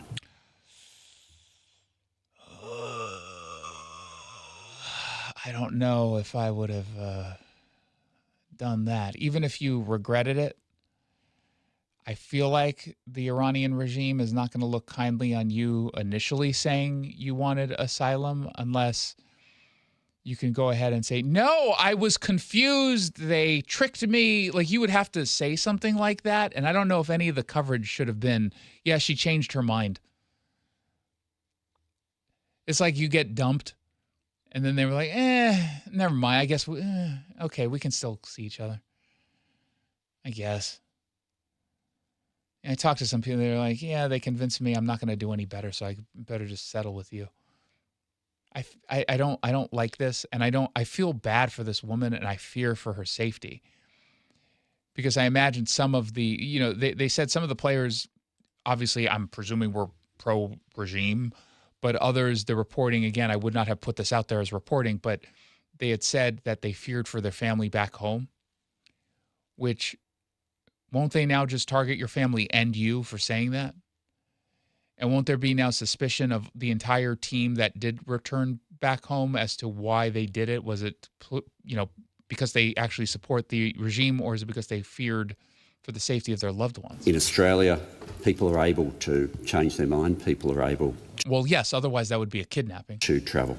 And so we respect the context in which she has made that decision. Unfortunately, in making that decision, she'd been advised by her teammates and coach to contact the Iranian embassy and to get collected. My officials made sure that this was her decision, and every question you would want asked was asked. I mean, okay. I mean, they're obviously in a tough spot because you can't just keep someone against their will. But I don't know who's in a tougher spot. This poor woman who's got to go back. And again, because we don't know the specific reasons behind it. Now, there are others who, despite this, I thought got a lot of coverage. This was a big story, was it not? I think so, yeah. I mean, there are people who the mere mention of soccer, women's soccer, at that, they're like, I'm out. I have no interest. But this was everywhere, and people I saw were talking about it. I saw a lot of posts on social media, but an Australian-Iranian politician by the name of Tina Honesty Kordstrami says to Fox that not enough people were celebrating the courage of these players. There's a lot of women in the West as well. They're choosing to remain silent on Iran and the women in Iran. For a lot of them, it's about not wanting to be Islamophobic. Even though women in Iran have said time and time again, it's not about religion, it's about coercion, it's about being forced. I mean, that is an interesting point, that they're, especially on the left, this reluctance to criticize anything tied to any quote-unquote brown-skinned person, or the perfect example, it was Lydia Moynihan, who was on Abby Phillip last night, or it might have been the night before. I saw the clip this morning, calling out Islamic terrorists. Oh, yeah, I saw that. And the reaction from folks at the table was like, why are you going after Muslims? Yeah, they almost seemed like genuinely bemused. They were like I don't understand. How could you say Islamist versus Muslim? But there's a difference in the context in which people generally on our side of the aisle, I suppose, use the term Islamist. They're talking about Islamic extremists. Not all Muslims are Islamic extremists. There are quite a few. And there is a basic incompatibility, not with American Muslims per se, but with the Muslim majority countries and their views of the West. That's true. And it's not all violent, right? Again, people can honestly say 98%, 99% of the global Muslim population are totally peaceful and they don't want to see the destruction of the great Satan. But there are a lot who do. And it's okay to say that. The same way when the left talks about white people and white supremacists. Now, ironically, they were in fact saying every white person is a white supremacist as part of that ideological position. But when they're calling out white supremacy terrorists, okay. Does anyone say, well, do you really want to say white? No, that's what you're labeling it, because they're white supremacists. And again, as long as you're not overusing that clip or that talking point to talk about all white people, I don't have a problem with that if you're actually talking about white supremacists. There are, in fact, white supremacists. There are also Islamic extremists or Islamist extremists. That is also true. And calling that out is not calling out all Muslims. And calling out the Iranian regime is not calling out all Iranians. But I do think that there's a reluctance on the side of folks on the left to even celebrate this. I think that politician was right in that if you celebrate their bravery, you're then condemning the Iranian regime, but also you're condemning their fundamentalist Islamic beliefs, which keep women in hijabs, which Democrats should theoretically be against compelled hijab wear, but they don't want to because in the hierarchy of like their intersectional progressivism, they say a Muslim is more a minority group worthy of protection than just a woman. That's how they look at things. When you've got competing groups, you have to pick a side on the left. And they're picking a side. The Sunset Auto family, they also pick sides. They're on your side. They're loyal supporters of Seattle Red, and they're loyal supporters of their customers, to the point where they're offering every qualifying new and used vehicle oil changes for life. That's going to save you thousands of dollars over the lifetime of a vehicle. So when you're ready for your next car or truck, be sure to visit our friends at the Sunset Auto family in Auburn and Sumner, online at sunsetautofamily.com. Washington Democrats just passed their income tax in the House. State Representative Travis Couture will be stopping by with his response and reaction right here on Seattle Red. You're losing your hair and you simply need a solution that works. You want the best. Modern technology, top-rated physicians, something that's guaranteed to work. Guys, you need world-class Dr. Perungo and his team at Advanced Hair. Advanced Hair has completely redefined hair restoration. From the experience itself to their unmatched results. Receding hairline, bald spot, thinning hair, maybe all three like I had. Get your hair back with Advanced Hair's simple one-day treatment that begins to regrow your own natural hair the very next day. Advanced Hair has changed tens of thousands of lives, including mine. And get this, Advanced Hair is once again the winner of the 425 Business of the Year. For your free consultation, call 425-449-8185. Right now, you'll get $250 off and 250 free hair grafts. Refine your hairline with the team that redefined hair restoration. That's 425-449-8185. Or for the before and afters, visit advancedhair.com. Hey, it's Jason Rantz. Daylight savings hit us on Sunday, and some people got literally hit by a car as a direct result of this. When we get to any kind of time change, people just freak out. They're not getting the same amount of sleep. It's darker or lighter at different times than normal for them, and they just lose their patience. They lose their attention, and they end up getting into a car accident. You become a victim, but you don't have to stay a victim. You should be reaching out immediately to the Herald Car Law offices. Car is spelled with 2 R's. The website is carlaw.com, C-A-R-R. And the Herald Car Law offices will save you time and money when dealing with the insurance company. They're local. They've got 48 people across their offices. They take on auto and truck accidents, wrongful death, bad faith insurers. And when it comes to medical bills or repair costs, missing wages, non-economic damages you're not even thinking about, they're the ones I trust. The Herald Car Law offices, online at carlaw.com, C-A-R-R, carlaw.com. Don't take on an insurance company by yourself. Car accident? You call Car. Is it time to get your home sold? Nick Southard with Upgrade Realty here. Selling hundreds of homes around the Sound for over 25 years has taught me presentation is everything. And with my luxurious marketing, you'll attract tons of buyers, sell fast at top dollar, and net more money. Because Upgrade Realty will save you thousands in fees for only 1% listing commission. To learn more, visit upgraderealty.com. Upgrade your listing for 1%. Upgraderealty.com. Remember that time we were driving through France and for some reason we didn't have GPS? Oh, for some reason? That reason would be that you didn't plug your phone in because you didn't have a charger. Yeah, because I let you borrow my phone so you could call your mother, and you're on the phone for like 30 minutes telling her where we are. But that aside, we didn't know where we were going. We did fight a little bit because we didn't know where we were going.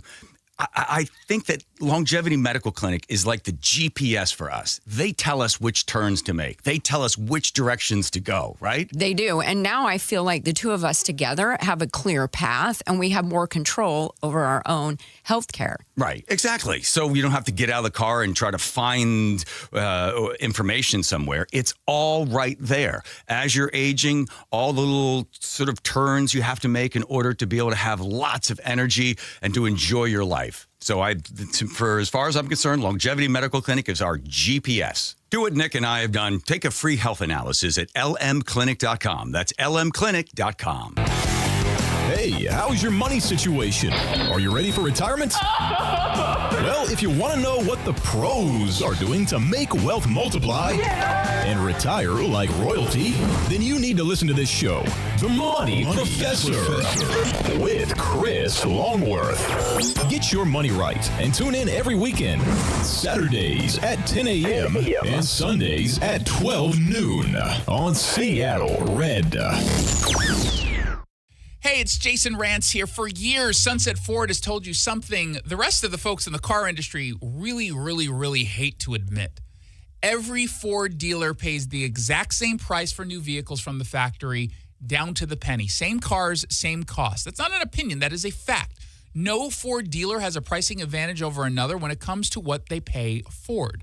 So, how can some dealers, like Sunset Ford, sell for less? Well, it's simple economics. There are some out there who have a lower cost of doing business, which means they can pass the savings on to you. Now, a lot of companies, a lot of dealerships choose not to do that. Think about the massive city dealership with that flashy multi-million-dollar facility and an army of employees. That's really expensive. But compare that to a dealership with the same Ford inventory, purchased for the same price, but located in Sumner. Lower overhead means lower prices. And they choose at Sunset Ford to offer you not just a good deal on your vehicle, but oil changes for life, warranty protection for life. They do that for you. In fact, no Ford dealer can sell you a new Ford for less than Sunset Ford of Sumner. You just get more at Sunset Ford. And people do like that. SunsetAutoFamily.com. SeattleRed.com. Washington is a sanctuary state. Local. This was brought on by Democrats. Conservative. Democrats got all excited, high on their own supply. Bold. At least they can appreciate the president coming in with some type of help. Finally, a website dedicated to local news in Seattle and the Pacific Northwest without the liberal spin. This is going to be a major issue going forward. Make it the first site you read every day. SeattleRed.com. The Jason Rantz Show. All right, let's break it down with Seattle radio host and author Jason Rantz. Jason, if I didn't know you, my first question would be, do you make these stories up? No, they accepted this proposal. I guess it's a measure of how much they really don't like Trump, isn't it? Long form. Well, Washington Democrats did exactly what we knew they would do, but it wasn't without a fight, 24 hours long fight from House Republicans trying to stop the Democrats from passing their income tax. But alas, it has been passed. It's going to the Senate to be also quickly likely passed and then signed into law. That is where we now stand. Joining us on the line, State Representative Travis Couture, Republican from Allen. Welcome back to the show. Hey, thanks for having me on again, Jason. You gave it your all. You were part of the Republican crew that pushed this debate for 24 hours strategically. You knew you were going to lose this, but was there any hope that at least some Democrats would take on reasonable amendments? Yeah, there was. I mean, you always got to have a little bit of hope that maybe you can win on a few things. I mean, once they bring the bill to the floor, you already kind of know you've lost. So now it's about putting up the fight and extracting a price for doing a nearly 100-year change in precedents and a generational seismic shift in our tax policy that will basically, become arson on our state's economy. Explain that a little bit more, because there are some folks who obviously on the left are pretending that there's no such thing as capital flight. It's very clear that Howard Schultz chose to put out his statement on LinkedIn announcing he's moving to Miami right when it was obvious that this bill was going to pass. There's no doubt that that was a message to me. Yeah, well, absolutely. And I think on my final passage speech, I told the speaker that we don't have to wait for the bill to be signed into law. The capital flight is happening now. It's been happening. It started happening after the largest tax increases in state history. And now this is just pouring fuel onto the fire with this unconstitutional income tax. Of course, you just mentioned Howard Schultz waiting until, after the blood was dry on the bill before announcing he's moving to Tennessee. But not just him. I mean, Starbucks moving a bunch of their operations to Nashville as well. In Washington State, we just have like this golden goose of these great big companies that give us lots of jobs and lots of economic activity. We have Microsoft, Expedia, we have Amazon, and Amazon, losing thousands of jobs in our area as well. Boeing, who's moving jobs to the Carolinas. All sorts of stuff. So the capital flight's already happening right now, and this is just only going to make it absolutely worse. And, you could say, oh, we need to tax these rich people and these rich corporations and these rich small businesses and whatever else. but you don't get to tax anything if you move, if they move. And they're moving right now. And one of the number one things I hear, Jason, from small business owners and medium-sized business owners and even some large ones in my district and the surrounding areas, they've just had enough. The AWB has a survey that says like half of the small businesses in our state want to leave. That is an absolute recipe for disaster. We've officially hit the Laffer curve, and now we're going to start seeing diminishing returns soon as a result of overtaxation. Which the Democrats don't really seem to mind, I think, in part because their goal is not to tax millionaires. It's to tax everybody. They are framing this as a conversation around a millionaire tax because they think it's easier to sell that to the Washington voters. But the reality is they know that this is unconstitutional. They hope to get it in front of the Supreme Court, which will then overturn its nearly 100-year precedent and say that you can go ahead and just tax because property is not the same as income and income is not the same as property. Well, exactly. And, it's funny. One of the things that became abundantly clear to everybody watching, the 100,000 plus people watching that 24-hour debate, is that the Democrats writ large have no clue about any kind of semblance of, economic principle or economic theory. They have just no idea how economics works at all. And that became abundantly clear. I mean, they couldn't find good economics if they were in the middle of the ocean and fell out of a boat and if it was water. I mean, it's insane. I mean, at one point, April Berg, who's the called the tax collector here in Olympia, she said that it was anti-military to exempt our veterans from an income tax. I mean, what is it? I don't even know what that means. Blows my mind. Yeah, we wanted to exempt the military and military veterans from the income tax like almost every other state does. Yep. And they said no, because that would be anti-military to exempt them from an income tax. I just don't understand stuff like that. Some of it just defies. Yeah, it's not. I mean, it makes no sense whatsoever. Like the whole argument literally makes no sense. But we tried everything. We tried to carve out our farms and our small businesses and give more tax relief and sales tax, end huge swaths of sales taxes and give more, working families tax credit, all sorts of different things. We had 80 amendments. We tried it all. And they said no to literally everything. But the worst ones, Jason, were getting rid of the necessity clause, which essentially is a fancy term for a thing they put in the bill to make sure the people don't get to vote on this thing. They don't get a chance to have a referendum on the ballot. And I think that was the most ugly and nefarious thing. And even a lot of Democrats sided with us on that. And even, Jason, at certain points, we would win the vote on an amendment, but they would keep the roll call machine open until they squeezed off enough Democrats for it to fail.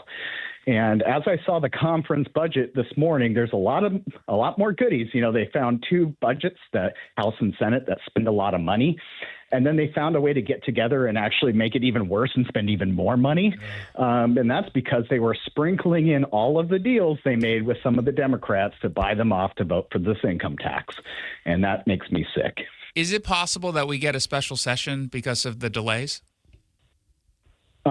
I've heard that rumbling around. It's unclear right now if we're going to have a special session, but because we had that 24 and a half hour debate, they got like over 70 bills from the Senate still left to do concurrence votes on, and plus some of necessary to implement the budget bills, which all are very nasty. There's one that cuts all of our rural school money. There's one that does basically a new state agency to do eminent domain for big energy transmission projects. And then there's another one about abortions where they're going to do a premium tax to make everyone in their premiums pay for Planned Parenthood. They got a lot of nasty stuff still to do, and I don't see how they have enough time to do even one of those three bills I just mentioned. So they've been threatening a special session already. I'm just not clear if they will actually do it. For the sake of argument, let's assume there is a special session. Is the strategy going to continue from Republicans to drag this out as long as humanly possible as punishment? I mean, we stand up and we give our our points, and we represent our districts and our constituents. And at this point, past the long, actually it was twice the amount of the near previous record of 11 hours.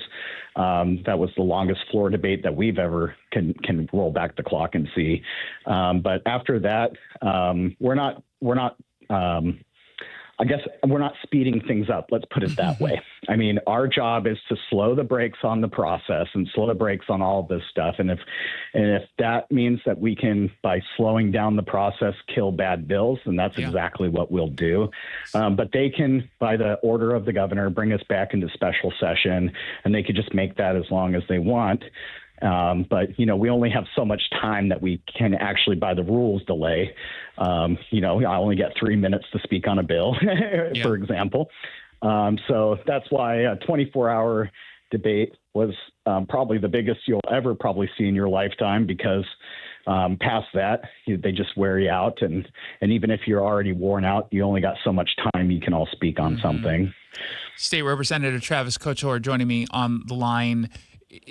Were there any victories from your perspective in truly bringing over Democrats to our side on this, in that they didn't take a vote purely because they knew it was going to pass and this would help them in their purple districts? This is someone who just flat out said, this is wrong, I can't go along with it. No, here's what I want everyone to know, and this is extremely important. Every single House Democrat, every single one, regardless of how they voted on the final passage of that bill, is in favor of that income tax. And let me tell you why. The very first motion I made on the House floor was to postpone the income tax indefinitely. That means you kill the bill, you don't bring it to the floor. And every single Democrat voted that motion down. That means, Addison Richards and Alicia Rule and Joe Timmons and Clyde Shavers and Dave Paul, all in purple districts, all voted to keep that income tax on the floor, and then subsequently vote it into law, or vote it to pass the House.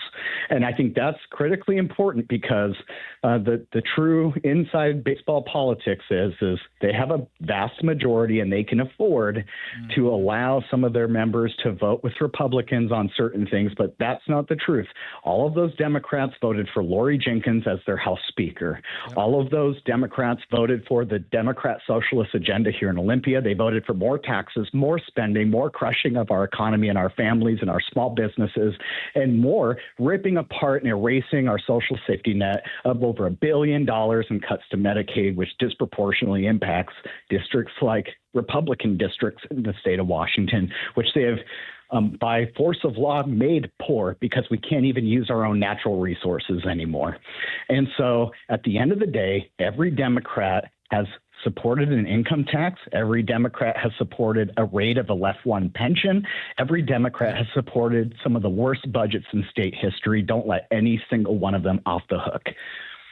Before we let you go, I might have been the only person who understood that you were wearing special biohacker-approved glasses while doing your debate. I don't remember when you spoke last, but it seemed to be in the middle of the night. You were not too cool for the room by wearing sunglasses. You were actually wearing blue light blocking glasses. I have the same exact pair. We talked about this issue with Dave Asprey, the father of the modern biohacking movement, just about a month ago. Explain why you were wearing those weird looking glasses in the middle of the night indoors at the session, for people at home who saw that photo and were like, what's going on with him? Yeah, people who know me or have seen me recently have seen that I've lost like 55, 60 pounds in weight over the last 8 months. And part of that was going on this journey of being more healthy, getting more sleep, because sleep is important to your weight and your health and everything else. And that this job is hectic. I don't get a lot of sleep or time with family. So I went and researched, and I got these blue light blocker glasses. They look like black glasses with orange frames or with orange lenses, and they look a little weird. But people think I look like the character Cyclops off of the X-Men, and so there was a lot of personality, and a lot of people were asking me about them. They thought they were cool, and there's some memes around the internet. But the biggest reason I got it is because when you're staring at your screens and your iPad and your phone and stuff all night, it's sapping your melatonin, your natural melatonin out from you, and it makes it harder to sleep. And when you get a better sleep, you hit better REM cycles, and you know, you're going to help lose weight and have a healthier lifestyle. So I did it for that, but then there was some other good effects of it as well. I'm around all these bright lights all the time, and it helps really dull those bright lights and helps with my headaches and all sorts of things. We're around so many electronics that nowadays in our modern lives that it's actually kind of helpful. I mostly wear them at night, but as you could tell, I was dealing with the biggest headache of all time, the state income tax. And so it was really helping me. And people think it made it look like I had angry eyes. Well, you probably did have angry eyes, just not for that reason, not for the reson of wearing the glasses. And the ones you were wearing were Raw Optics. They're for people at home who are curious.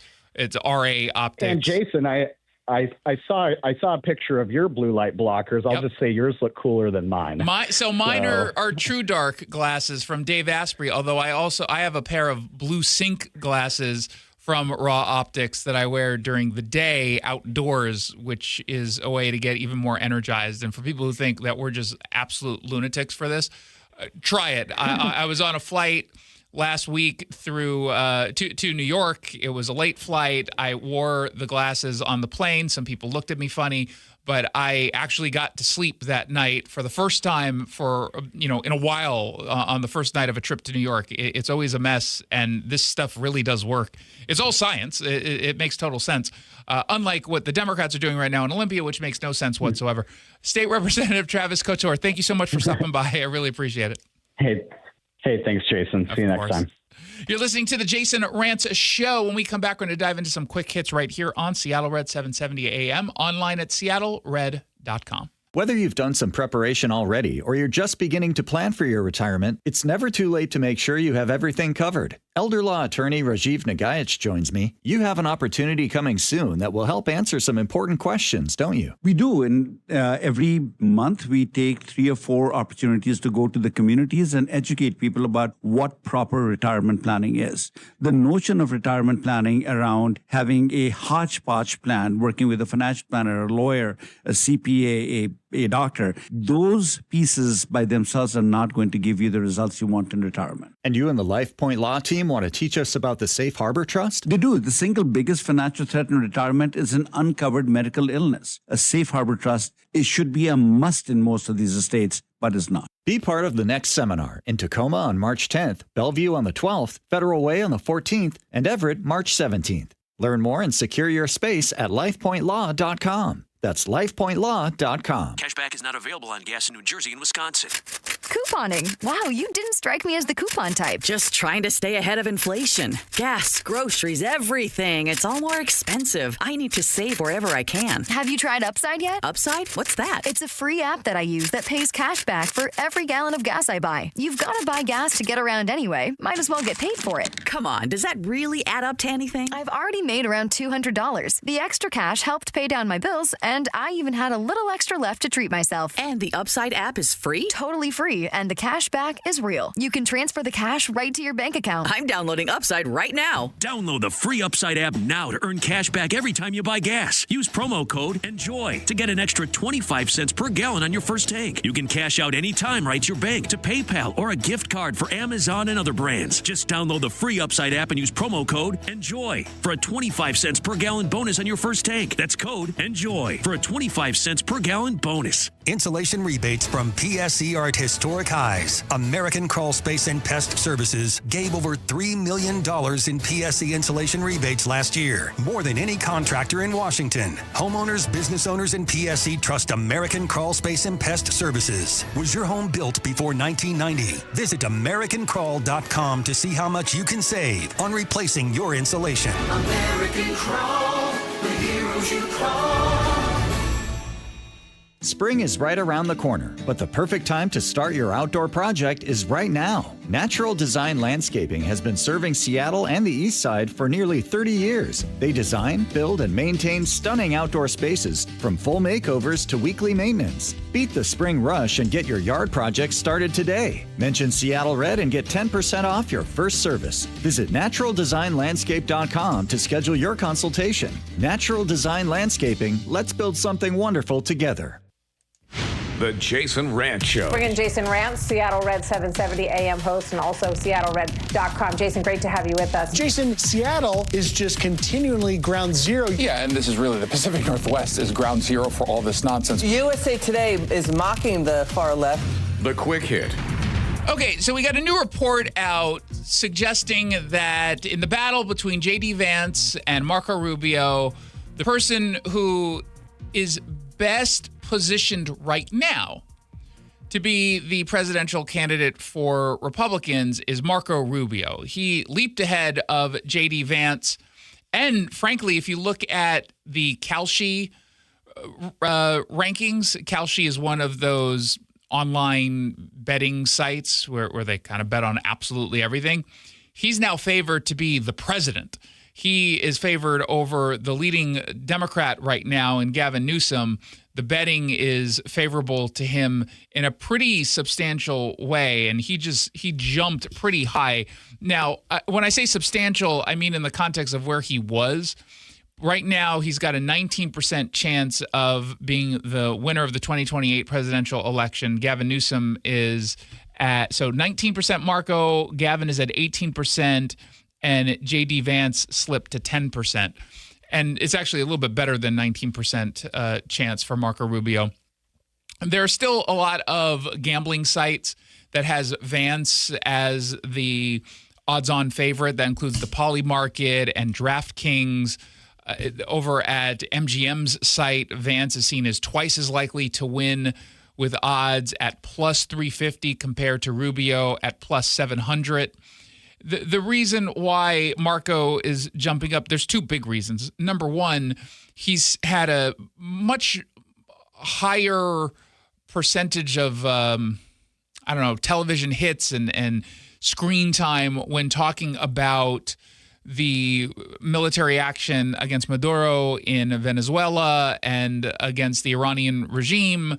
And that kind of publicity, that kind of screen time on military operations that have been very effective, or in the words of Pete Hegseth, brutally efficient, has obviously not only just raised his profile, but he comes off as very, very, very reasonable, like totally normal, and he comes off almost as kind of the quote-unquote adult in the room. There are some people who obviously don't like the messaging coming from the president because he seems sometimes to be speaking just at random, even though I don't actually think that's the case. But I can see why some people maybe don't have all the confidence in Trump when he speaks versus a Marco Rubio who's very measured, very sort of thoughtful in speaking before just kind of reacting instinctively. And I like the fact that Trump can speak instinctively and just off the cuff. I like that. But I can see why that might throw some people off. You don't really get any misstatements or anything unclear coming from Marco Rubio at all. Now, does that mean I think he's a better choice than J.D. Vance? No, it doesn't even mean I think J.D. Vance is truly not the leader here. I think you just being the vice president puts you in a really good spot. I was talking to someone over at Fox last week about this very issue, and I was kind of on the fence as to who I would want in the lead. The perfect scenario is you get Vance and Rubio on the same ticket. How we figure that out, I'll leave that to them. But I really like the idea of either Vance Rubio or Rubio Vance. Vance is young, right? He's in his 40s. He's got plenty of time to be vice president again and then become president. I don't know how many people want to be vice president for two different presidents. Certainly in a row, you don't want it, but just in general, you just kind of don't see that. Marco Rubio is older, so you would say to yourself, or amongst them, he's got a shorter shelf life as far as viability as a president, although I don't know how much that matters anymore. Secretary of State is a big deal. It's bigger, I think, than the vice president. And him shining in the not just national but international spotlight, I think is obviously to his benefit if, in fact, he wants to become the president. And I'm presuming he does. Now, the other reason why Marco is in a much better position right now is J.D. Vance, the reporting was he was not a supporter of this decision behind the scenes to strike against Iran, and he was that voice in the Oval saying maybe this isn't the right move. He's not shown any resistance at all publicly, which is what you want from a vice president. The best kind of vice president, or the best kind of any partner in all of this, if you're the president, the people around you, you want them to make their case, do so in good faith, do so honestly, be rational about it, take into consideration all the context. And, if you're in the top spot where ultimately you're calling the shots, you're pulling the trigger, you want people to push back on anything that you support that is incredibly monumentally important and consequential, because you want to make sure that you are better informed by perhaps positions that you haven't even thought about, because you find yourself in your own head. And literally everyone does that, where we've convinced ourselves something is right to the point where we've got blinders on and maybe we're not seeing something. So good leaders want people around them. They want people around them who will be able to help shape their views and either talk them out of something or essentially make it clear that the position that they want to take is the right one. And that's incredibly important. The best, though, is when you've got someone who's able to do that, but then can ultimately align. You don't have to agree with the decision, but you do have to align. And for everyone in the cabinet, for the vice president, for everyone who works in the White House, that's the best kind of position to be. When you disagree with a move, you still have to align. And J.D. Vance has aligned. But presumably, because he's not in agreement, he's not taking the lead the way that Marco Rubio is right now. And obviously, you've got a president who's taking the lead, which gives you even less of a chance to step up for if you're the vice president. Now, ultimately, it's way too early to decide whether or not this is going to matter in the long run. But I can see why Marco Rubio is moving up in the on the online betting sites. Who do you think would be the best potential? J.D. Vance or Marco Rubio, or a third option that hasn't even been named yet, Ron DeSantis, perhaps. 1-800-465-8770. Send me your texts. I'd love to check them out. 1-800-465-8770. Don't forget to also check out SeattleRed.com for news and opinion without any of the left-wing spin. SeattleRed.com. Cashback is not available on gas in New Jersey and Wisconsin. Couponing. Wow, you didn't strike me as the coupon type. Just trying to stay ahead of inflation. Gas, groceries, everything. It's all more expensive. I need to save wherever I can. Have you tried Upside yet? Upside? What's that? It's a free app that I use that pays cash back for every gallon of gas I buy. You've got to buy gas to get around anyway. Might as well get paid for it. Come on, does that really add up to anything? I've already made around $200. The extra cash helped pay down my bills, and I even had a little extra left to treat myself. And the Upside app is free? Totally free, and the cash back is real. You can transfer the cash right to your bank account. I'm downloading Upside right now. Download the free Upside app now to earn cash back every time you buy gas. Use promo code ENJOY to get an extra 25 cents per gallon on your first tank. You can cash out anytime right to your bank, to PayPal, or a gift card for Amazon and other brands. Just download the free Upside app and use promo code ENJOY for a 25 cents per gallon bonus on your first tank. That's code ENJOY for a 25 cents per gallon bonus. Thanks for calling CM Heating. Aren't you the company that gives away free furnaces? That's us. Buy a qualifying high-efficiency cooling system and the furnace is free. Wow. Yeah, and our home comfort advisors are tax credit and rebate specialists, so they'll handle the rebate for you. Go to CM Heating for better comfort, lower bills, and a free furnace you'll love for years. Get your free estimate for furnace replacement at cmheating.com. And remember, for furnaces, fireplaces, hot water, and total home comfort, including electrical, there's no beating CM Heating. Bring your visions to life with smart business buying tools and technology from Amazon Business. From fast, free shipping to in-depth buying insights and automated purchase approvals, we deliver everything you need to achieve your goals. Go to AmazonBusiness.com for support. Here's a tale of Linda trying to lose weight, but the med prices she found were all over the place. Hidden fees and markups made her jaw drop low. Then she found GoodRx. Now she's in the know. GLP-1 prescriptions FDA approved. With clear upfront pricing. And same-day pickup. That's GoodRx, the no-nonsense way. Save time and money on prescriptions. Get to goodrx.com/weight loss. GoodRx is not insurance. Save $10 on a pair of Rain-X Latitude wiper blades at O'Reilly Auto Parts. Our professional parts people will even install them for free. O'Reilly Auto Parts.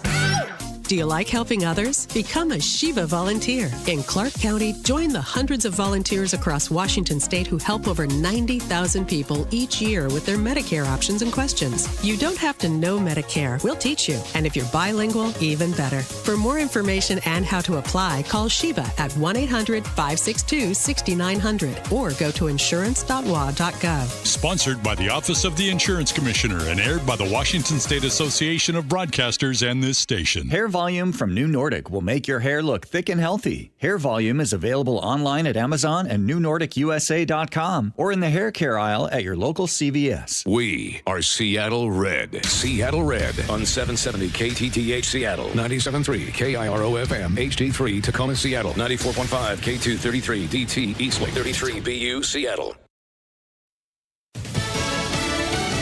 He says we know where they are. I'm Lisa Lacera, Fox News. President Trump back at the White House after stops in Kentucky and Ohio this afternoon. After landing at Joint Base Andrews, he was asked about Iranian sleeper cells in the U.S. We've got our eye on all of them, I think.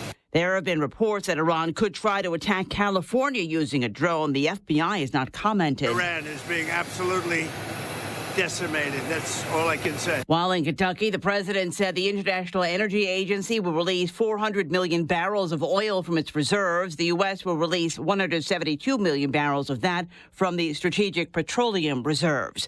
The president also talked politics in Kentucky, throwing his support behind the challenger of one of his critics. The president's criticism of Kentucky GOP Congressman Thomas Massie has drawn Trump's anger and his opposition for re-election.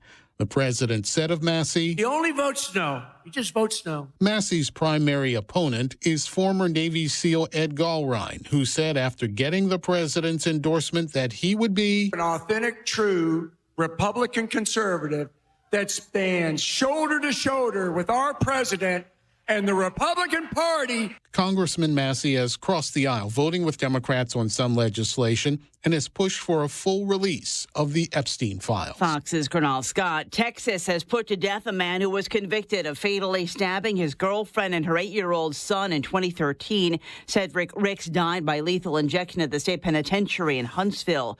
North Korean leader Kim Jong-un and his teenage daughter tested out pistols during an inspection of a munitions factory. That's according to state media. Since first appearing in public at a long-range missile test in 2022, Kim's daughter, believed to be about 13, has appeared at a growing number of events. America's listening to Fox News. I'm Charles Payne, and this is the Fox Business Report. The major averages ending mixed as surging oil prices and inflation fears hit investor sentiment. In the meantime, President Trump said that he will tap the Strategic Petroleum Reserve to try to bring down gas prices due to the conflict in the Middle East. February inflation held steady and in line with economists' expectations, but that was before the Middle East conflict. The Dow down 289 points, the NASDAQ higher by 19, S&P 500 down 6. And shares of Campbell's tumbled 7%. The soup and snack maker delivered disappointing second quarter earnings and revenue and cut its fiscal year outlook as it reported a 6% decline in snack sales. And shares of Uber rose over 3.5% after the ride-hailing giant said it's partnering with Amazon-owned Zoox to deploy robo-taxis through the Uber app. That's your Fox Business Report. I'm Hillary Barsky, invested in you. Most investments today feel like second jobs. Real estate, you're a landlord. Stocks, you're a day trader. Crypto, you're a full-time researcher. You've got a life to live. Your investment should help you live it. That's why more Americans are choosing gold. Noble Gold has helped thousands protect their future with real physical gold. Visit noblegoldinvestments.com to get your free wealth protection kit. That's noblegoldinvestments.com. Past performance may not be indicative of future results. Investing in precious metals, including gold, involves risks. Consult with your tax attorney or financial professional. Jason Rantz on Fox News. Seattle just made it harder for ICE to do its job. Perfect time to bring in our Seattle guy. That would be Jason Rantz. They can't exchange any information, cooperate in any way, shape, or form with federal immigration law. They've been open about their ideological position here, and as you and I have talked about many times, they make no distinction between criminal illegal immigrants who are dangerous and everybody else. The Jason Rantz Show every afternoon from 3 to 7 on Seattle Red. Bookmark SeattleRed.com now for exclusive content. Folks! The yellow light! I'm walking here!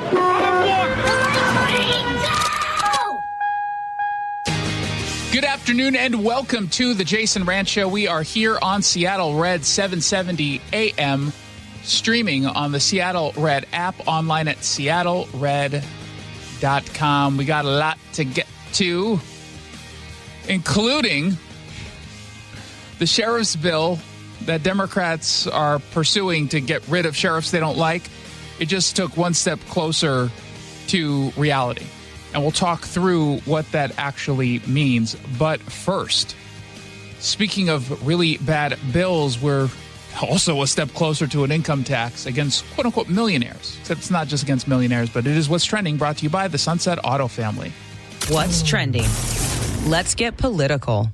So last night, I like how the Seattle Times framed the discussion. They said Washington millionaires tax sparks longest Olympia debate in recent memory.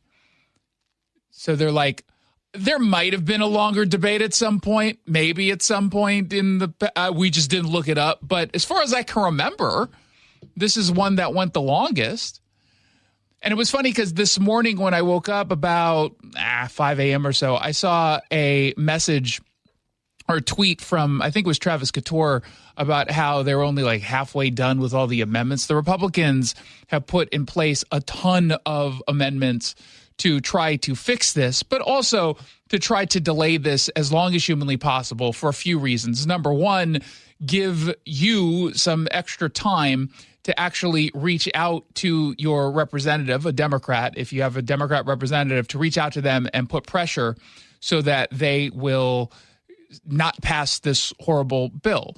Number two, it gives Democrats a little bit of time to maybe walk at least some of this back. And then three, of course, there is a good faith effort for the most part to get some of these amendments passed. But really, it's just about prolonging this as long as humanly possible. Once they're focused on this, it means they can't be focused on all the other really bad bills that they're trying to pass. So kudos to the Republicans who, again, push this into the wee hours and still going on. They're not done with this, by the way. The Finance Committee chair, State Representative April Berg, the Democrat from Mill Creek, used the same old talking point over and over and over again about how our tax code is so unfair, so we're fixing it by making it even more unfair. We have a very regressive tax code that is not doing anything for Washington families. We have to make it more progressive, more fair. This is not progressive. This is not progressive, this kind of tax. Because again, remember, the intent is an attack against us all. In terms of who pays and the capacity to pay, so that we can pay for basic services like education, healthcare, higher ed, public safety. Yeah, you see, we just don't have enough money coming in to pay for those things, even though we previously satisfied, for example, the McCleary decision, which forced us to fully fund education. And the courts were all like, okay, you fully funded education. Now they're all like, we need more money. And has nothing to do with their misspending money. And I like this. Remind me, how do we fund schools? What's the mechanism? It's taxes, but what is it based on? Enrollment, right? Yeah. Okay. Enrollment has gone up or down? Down. Okay. So they would need, presumably, fewer funds. One would think, yeah. But how much are they asking for? Way more. That doesn't quite make any sense, what they're saying. Well, you can never be too careful, you know. Yeah, I suppose. Maybe their argument is if we funded it even more than what was necessary, we wouldn't have this problem. Maybe that's what they mean. Is that possible? State Representative Travis Couture, speaking with King 5, says they're going to do everything they can to stop it. We have a generational seismic shift in our tax policy about to be debated on the House floor tonight, and we're going to treat it as such, and we're going to put up the most epic fight that we've ever put up, as if this was the biggest fight of all of our careers. Every year we find one of those issues where we could probably say what he just said, which is this is the biggest fight of the year. Isn't it sad every year we can say that with something else that's completely catastrophic? And it's not hyperbolic either. It really isn't. It sincerely isn't. Governor Ferguson said he doesn't believe the income tax will harm innovation. He actually tried to argue it's a tax cut for all of us or something. Can you please address concerns that the millionaire's tax would drive innovators out of the state? Yeah, I'm concerned the fact that I think 41 states have an income tax. I don't think that's going to happen. Number two, Washington is... Oh, God, let's address that really bad argument for a moment. Washington, including the Department of Commerce on its website until they finally realized what they wrote and then edited out, uses a lack of income tax as a way to drive people to come here. Come set up your business here. Come over here because we don't have an income tax. We have a beautiful greenery covered in homeless garbage and human waste, so we can't use that anymore.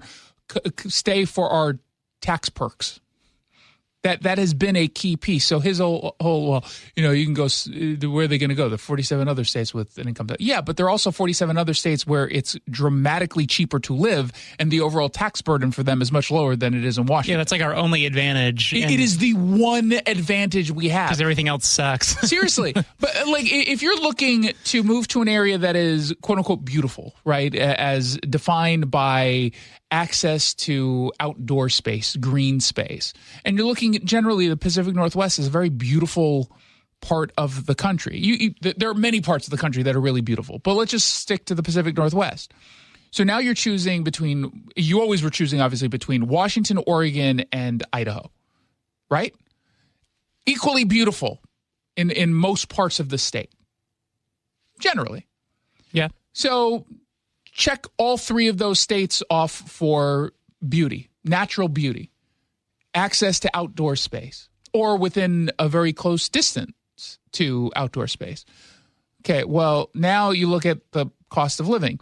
Oregon, you're looking at and say, hey, there's no sales tax and you can't, pump your own gas. That's a perk. So that's two things. But they have an income tax.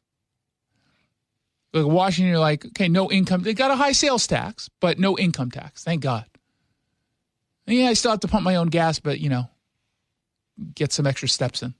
Then Idaho. What does Idaho have? Literally everything you might want. Yeah. Everything.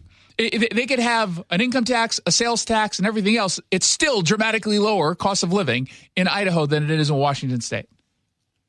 So remind us all why, especially if you live or set up shop, let's say, in Spokane, why would you stay in Spokane? What's the argument for that? There isn't any. Is a state that is attractive to people for all sorts of reasons. And so I'm confident if we construct a millionaire's tax that has folks who are extremely wealthy pay a bit more, and that specifically allows, back to the earlier question, tax relief for Washingtonians, help drive our economy, for help make our economy work, and for Washingtonians who are struggling, I think most folks support that. See, what you're saying, though, people don't support because you're telling them a lie. I mean, I suppose giving him the benefit of the doubt, people support his lie. Oh, okay. I don't know if I would brag about that. I will also note that when given the opportunity to add an amendment that specifically said you wouldn't be able to tax anyone other than the millionaires that you're saying you're going after, the Democrats literally all said, nah, we're not going to put that in there. That is the point. They're coming for us all. A little bit of a tell. We know exactly what they're doing. And so I hear that concern, but like I said, 41 states have an income tax. They seem to be surviving so far. But the key is it can't just be, I'm just going to repeat this, it can't just be $3.5 billion that goes in the general fund. I don't support that. I want to be clear. And they did the whole, change where we're not even, I think didn't they drop the whole tax holiday? Or did they put that in there still somewhere but chose not to talk about it under this new, compromise? It's a total nightmare what it is they're doing. It's going to pass, to be clear. The question is just when will it pass? But it will pass. It will pass. And kudos to every single Republican who has stepped up and said they were going to fight this and did their best. But you know what? They can only do so much. If we don't give them enough power, they're not going to be able to stop anything, and this is the consequence. And you all had the opportunity to vote, and there's some people who are listening to me right now. You did not vote. You did not vote. You have not voted in a long time. And there are others who you'll still vote, but then you'll spread claims about how elections are stolen in Washington, which prevents other people from voting. It's a disincentive. That's the truth. If I was a Republican in Olympia, I think I'd kind of feel like the who's the guy in Greek mythology that's constantly rolling the big boulder up the hill. He has syphilis.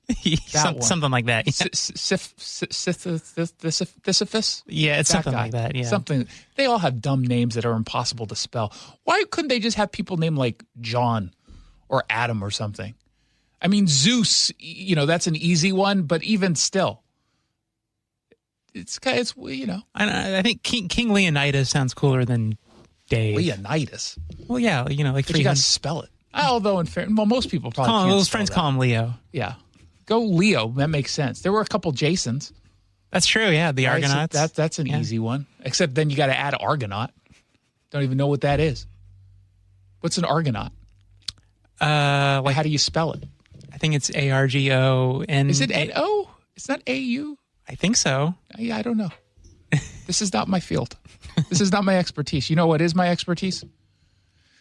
What's going on in Olympia. And you know what else is going on outside of the income tax? The state Senate passed the Sheriff's Accountability Bill, and they're calling it an accountability bill.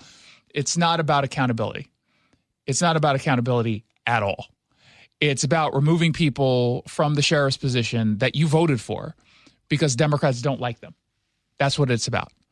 State Representative Joshua Penner, also the mayor of Ording, he said that this bill is specifically targeting our friend, Keith Swank, Pierce County Sheriff, and during the debate spoke in favor of an amendment that would allow him specifically to finish his term. This amendment to the Let's Get Rid of Keith Swank bill says that since Keith Swank was elected by the constituents of Pierce County, he can serve the rest of his term.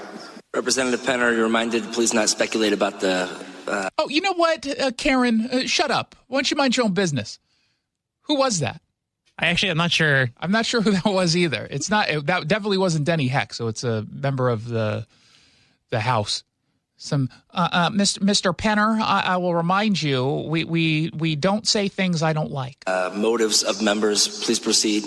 I think this amendment is important to what I would call the I don't want to get rid of Keith Swank bill. This I don't want to get rid of Keith Swank amendment to this bill doesn't reflect on whether or not I voted for him. I didn't in the primary, but he was elected by the majority of the population of Pierce County, and I respect that. So this I don't want to get rid of Keith Swank, a constitutionally elected sheriff amendment, is important to this bill. It's a very wordy amendment, I will say that. Yeah, you need like what's the acronym they always, for that? Yeah, they always have some pithy acronym. There's no acronym for that. But I do like what he's trying to do here. And again, he's 100% correct. He's 100% correct in his criticism of the Democrats, no matter what the dweeb with the gavel at the time tells us. And by the way, that the intent is not to get rid of Keith Swank. Okay, how'd you vote, Democrats? Oh, we rejected it. So your intent is to get rid of Keith Swank. Well, yeah, but I mean, no. Didn't you hear the guy with the gavel? He said, don't assume. You know what we say about people who assume? You make an ass out of me. Not you, because you got it right. Oh. Oh, wait, no, that's not how it goes. The thing most dealers won't tell you, Chevy pricing is basically the same everywhere. MSRP is MSRP. The difference isn't the car, it's what you get after you buy it. which is why the Sunset Auto family keeps winning.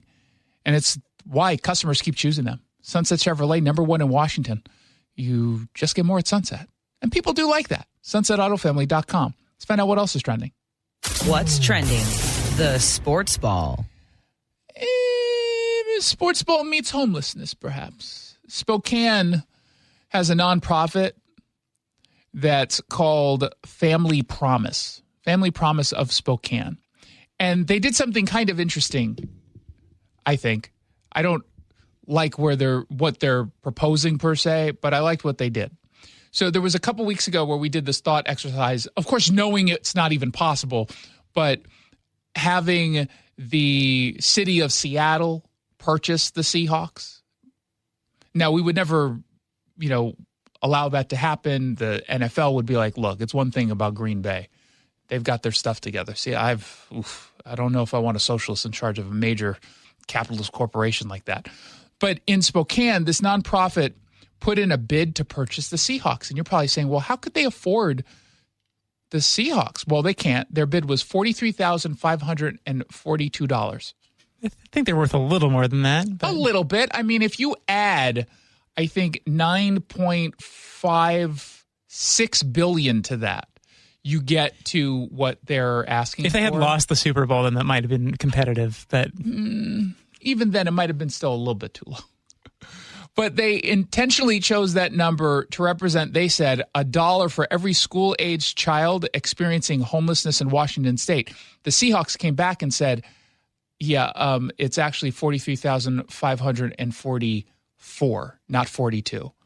You got your math wrong, and now we're rejecting this on principle because we only want to do business with people who are going to be straightforward with us and honest on the. I'm kidding. But they did this, obviously, as a joke.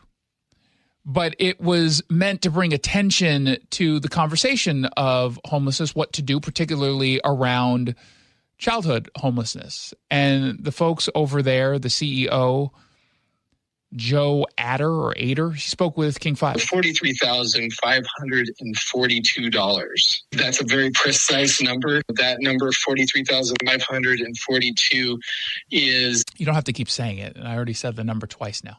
Amounts to $1 for every homeless school-age student there was in Washington State last year. A 1% share of the Seattle Seahawks would more than double the budget that we have and would allow us to end homelessness for all families that are experiencing homelessness in Spokane County. I question the numbers a little bit. I don't think it's going to actually end homelessness. And it turns out, shocking as it may seem, throwing money at a problem like homelessness doesn't actually end homelessness. Because if that were the case, we would not have any homeless. We would have too many house people. We would be saying, it doesn't feel like a gritty enough city. We need more homeless people. It's too pristine. It almost seems like a fake town. I don't like this. Like one of those fake ones in North Korea. Yeah, nothing like a movie makes set. Sense. It's ugh. We need to have some homeless people. Again, I get what they're doing. Wouldn't it have made more sense if they gave a number that represents how much you would need per child in order to, quote unquote, cure their homelessness? Yeah. I don't want to give you $1 per kid. Yeah, they kind of left me wanting more. I just didn't quite understand that. They said that $13 million per year would end family homelessness in Spokane County.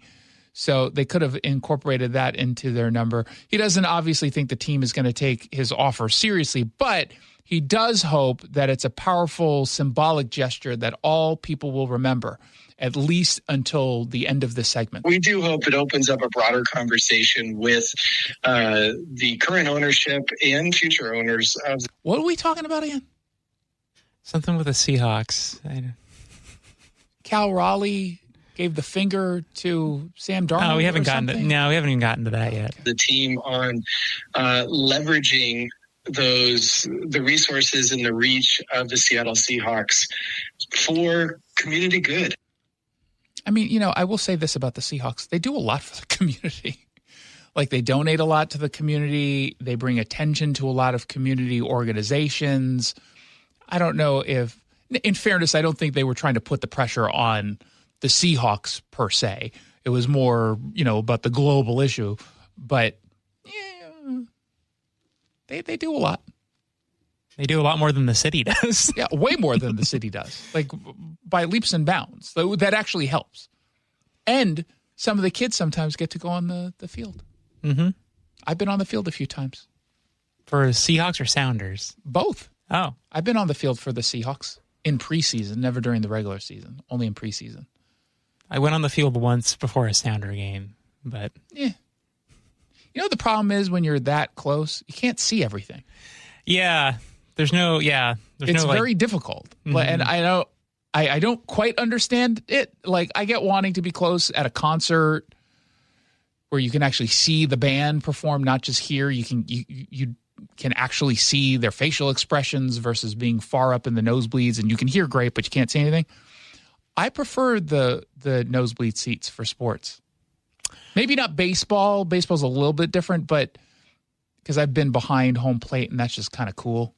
Mm-hmm. Because you always think you're going to get hit by a ball. I was going to say, I think that the one sport where like it is really cool to be very close is baseball. I don't know exactly why, but I don't know. I think it's the danger. Because you could get hit by a ball at any point. I think it really highlights the speed of the game more so than it does in other sports too, maybe. Maybe.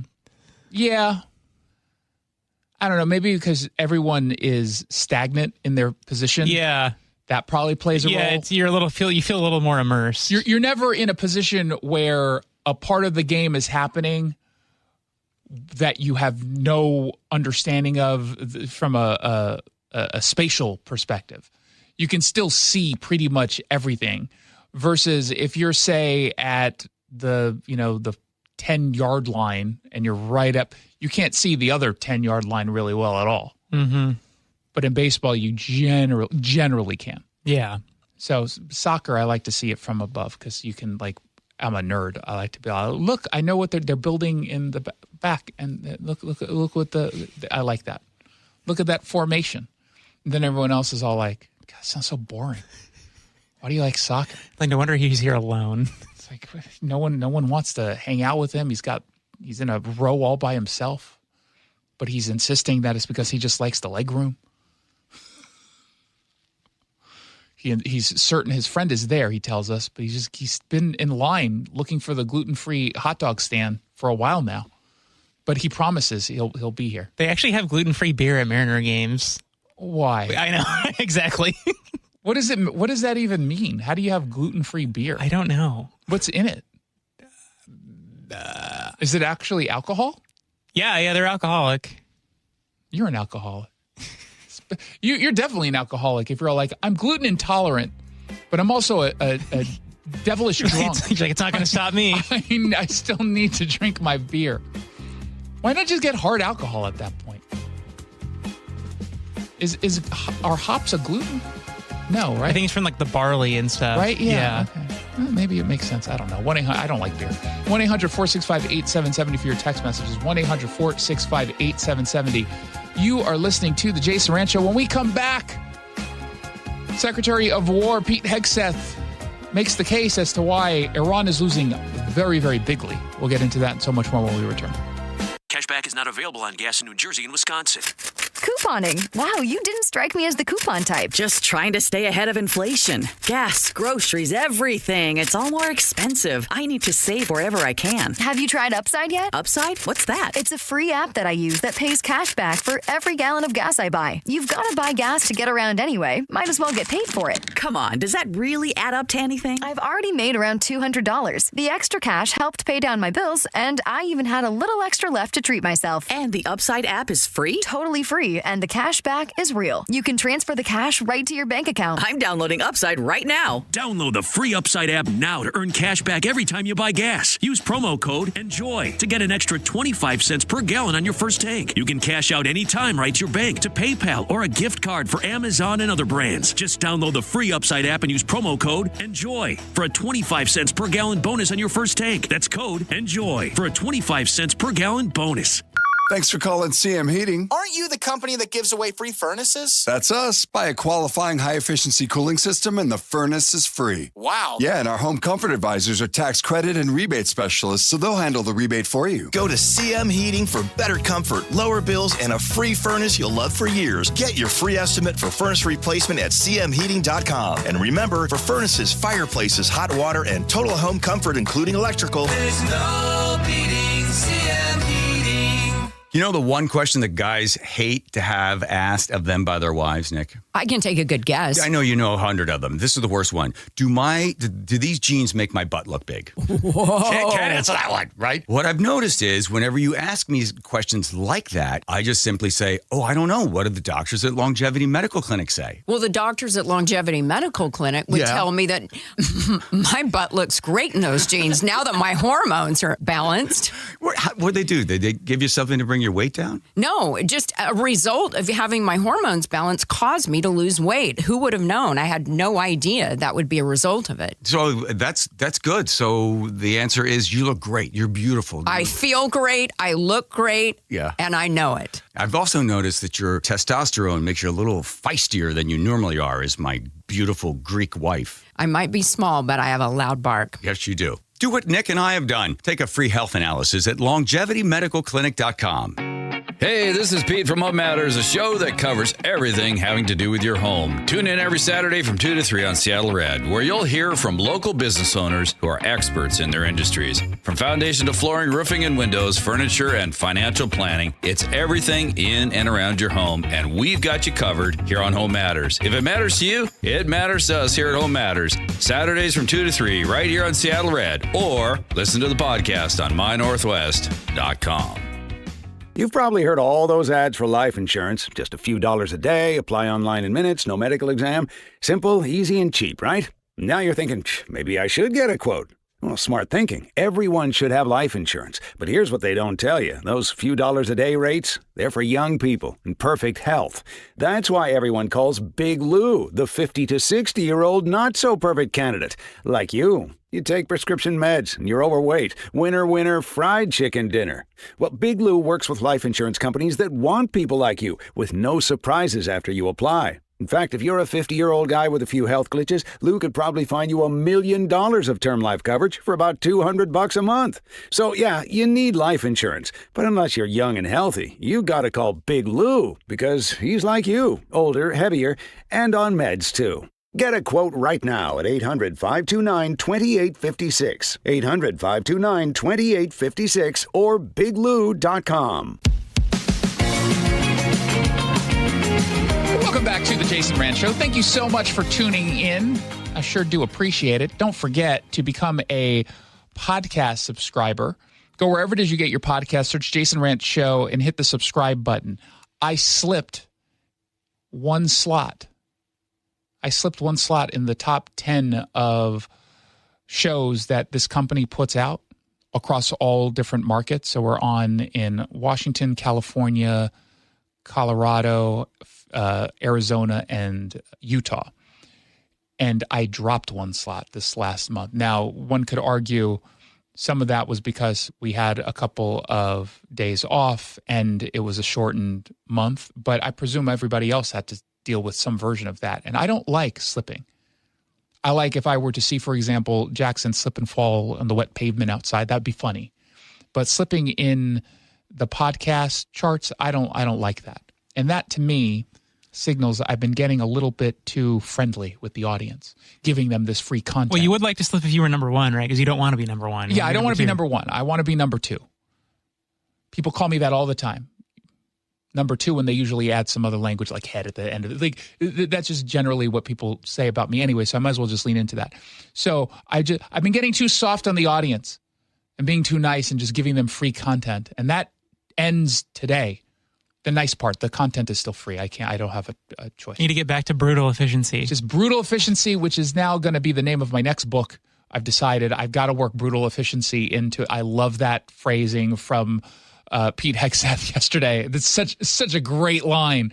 So let's get me back up to where I was, at least getting me back to where I was. If I get lucky, I'd like to jump up maybe 2 spots, and then I'm almost at the number 2 spot. So please go to seattlered.com, click on the podcast. You can subscribe there directly, or go to your, Apple Podcasts or Spotify or Audible or wherever it is you get podcasts. Again, just search my name and you'll be able to hit the subscribe button and let me hit my bonus. But also, that's the most important part. But you are also bonused on that. So, and you're poor. You're independently wealthy, but we don't pay you a lot. And so you rely on that bonus of, I think it's like 10 grand or something. I get the 10 grand. I get the 9.5 grand. You get $500, I think, something like that. And then it gets taxed, and then I get what's left over. And it gets taxed at a higher rate because it's a bonus. It's not your regular income. And Duncan gets a cut of yours, not mine, our 11-year-old intern, even though he hasn't really done anything lately. Tried to get him to do Man on the Street audio today. He was complaining it was raining. It was so windy. The wind advisory is now in effect. It's in effect now through tomorrow at least 6 a.m. Maybe that changes. It's supposed to come down pretty hard. Seattle and south.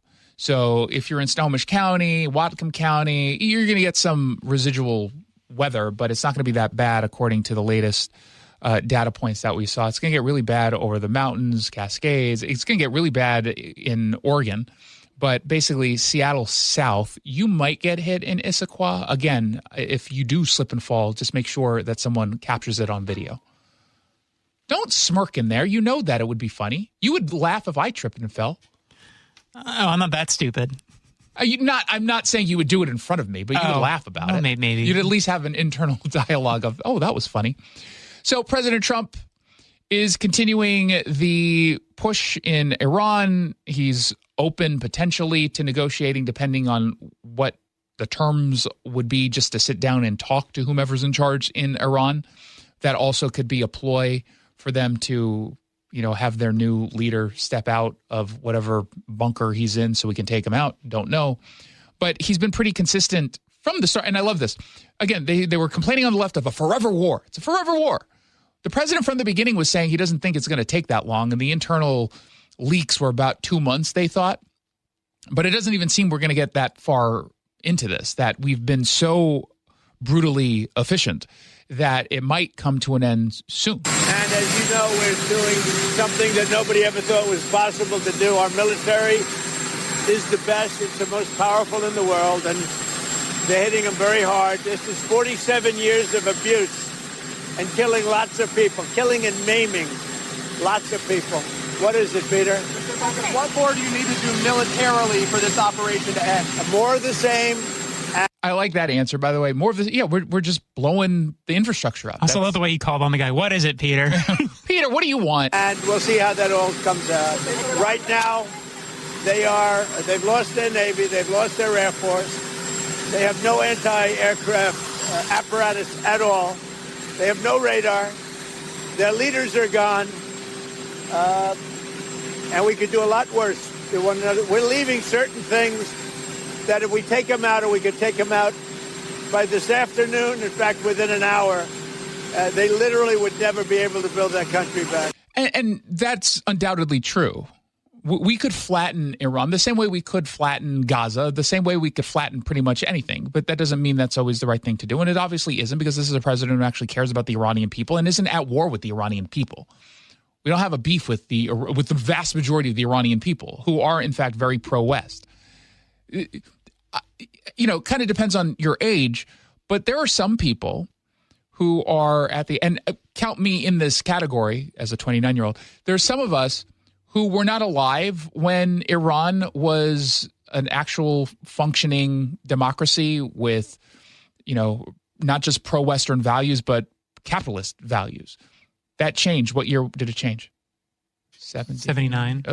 I would argue 78 got the thing wrong, but yeah, 79 is officially the number.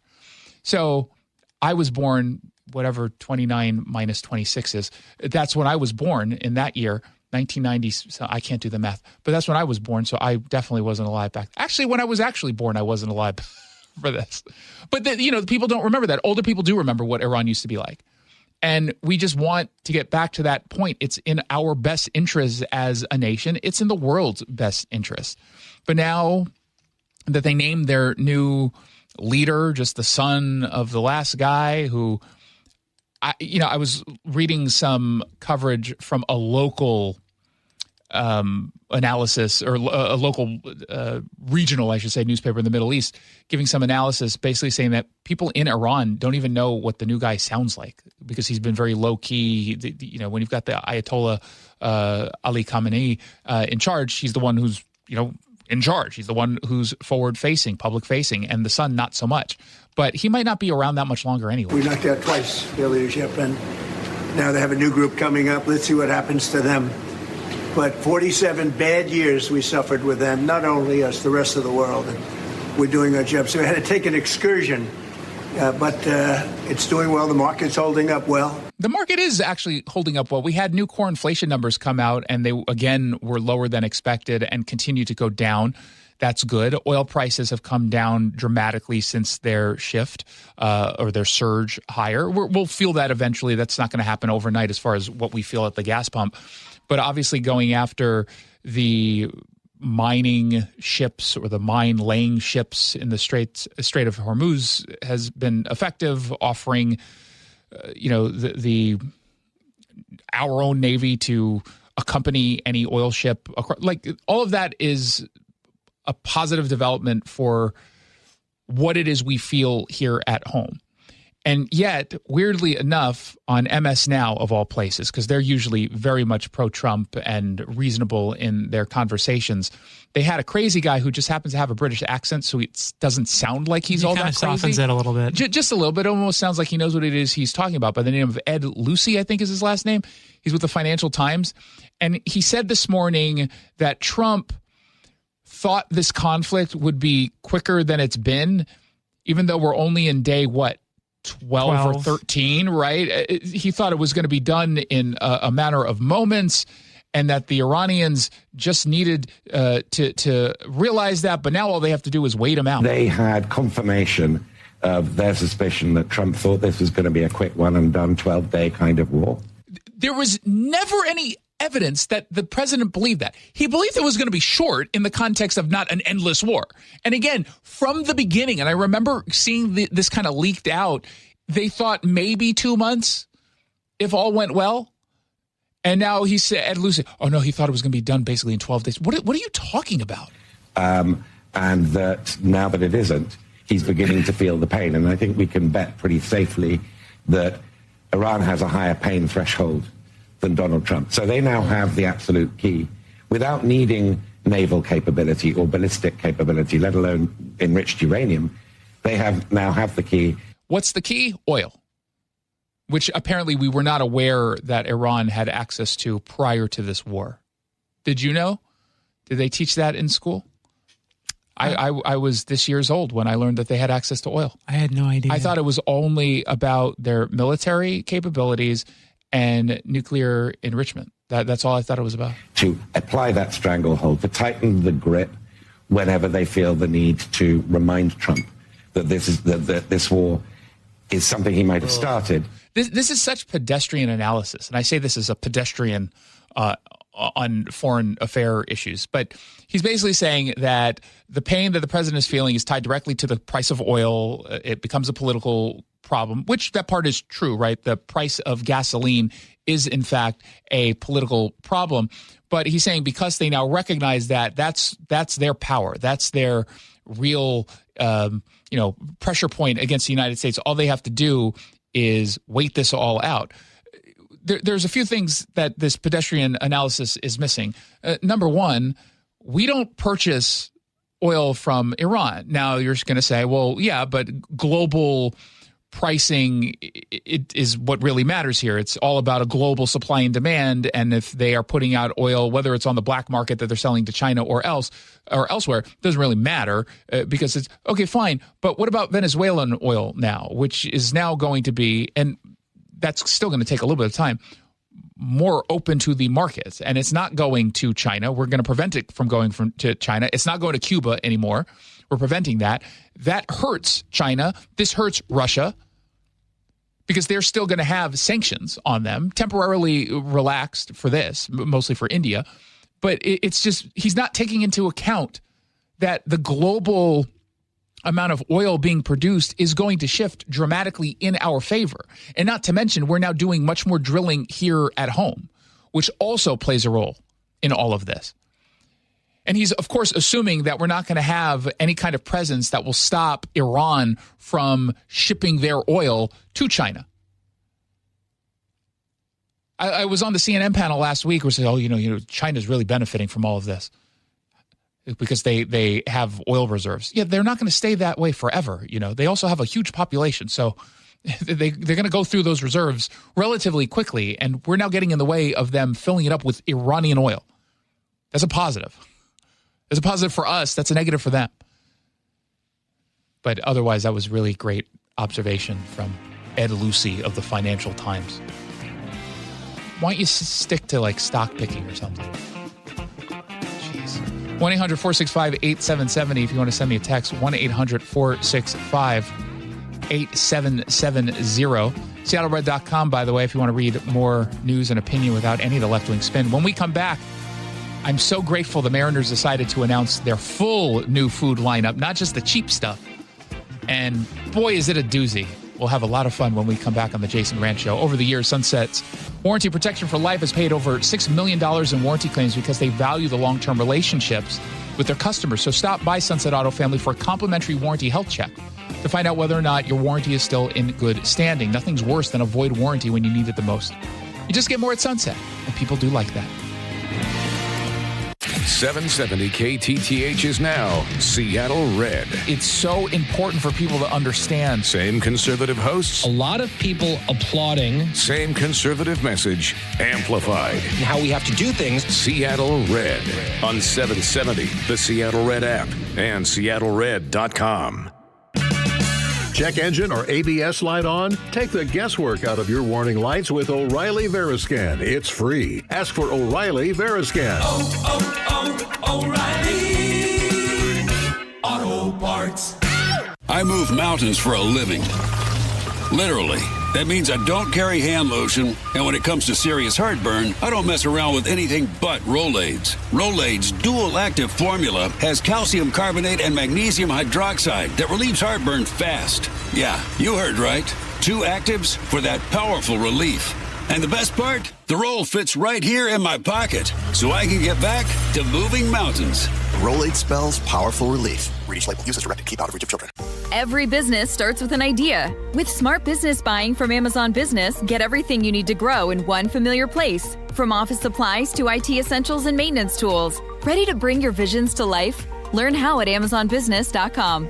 Is your heating bill too high? That's an all-red emergency. Go to TrustAllRed.com to discover how a new high-efficiency heat pump could cut your energy costs 10, 20, 30% or more. And with rebates and programs available, now is a great time to save big. So you'll be warm and snug in the winter and cool and comfy in the summer. Go to TrustAllRed.com. That's TrustAllRed.com today, because if it's all red, it's all right.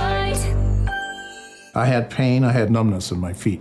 That pain and that numbness just got worse and worse and worse as time went on. This is Greg describing life with neuropathy. I went to 5 podiatrists, tried different treatments, tried different orthotics, tried different shoes, had cortisone shots in the tops and the bottoms of my feet. Saw a neurologist. All my medical doctors said, can't help you. Live with the pain. You're not going to be able to sleep. This is your life.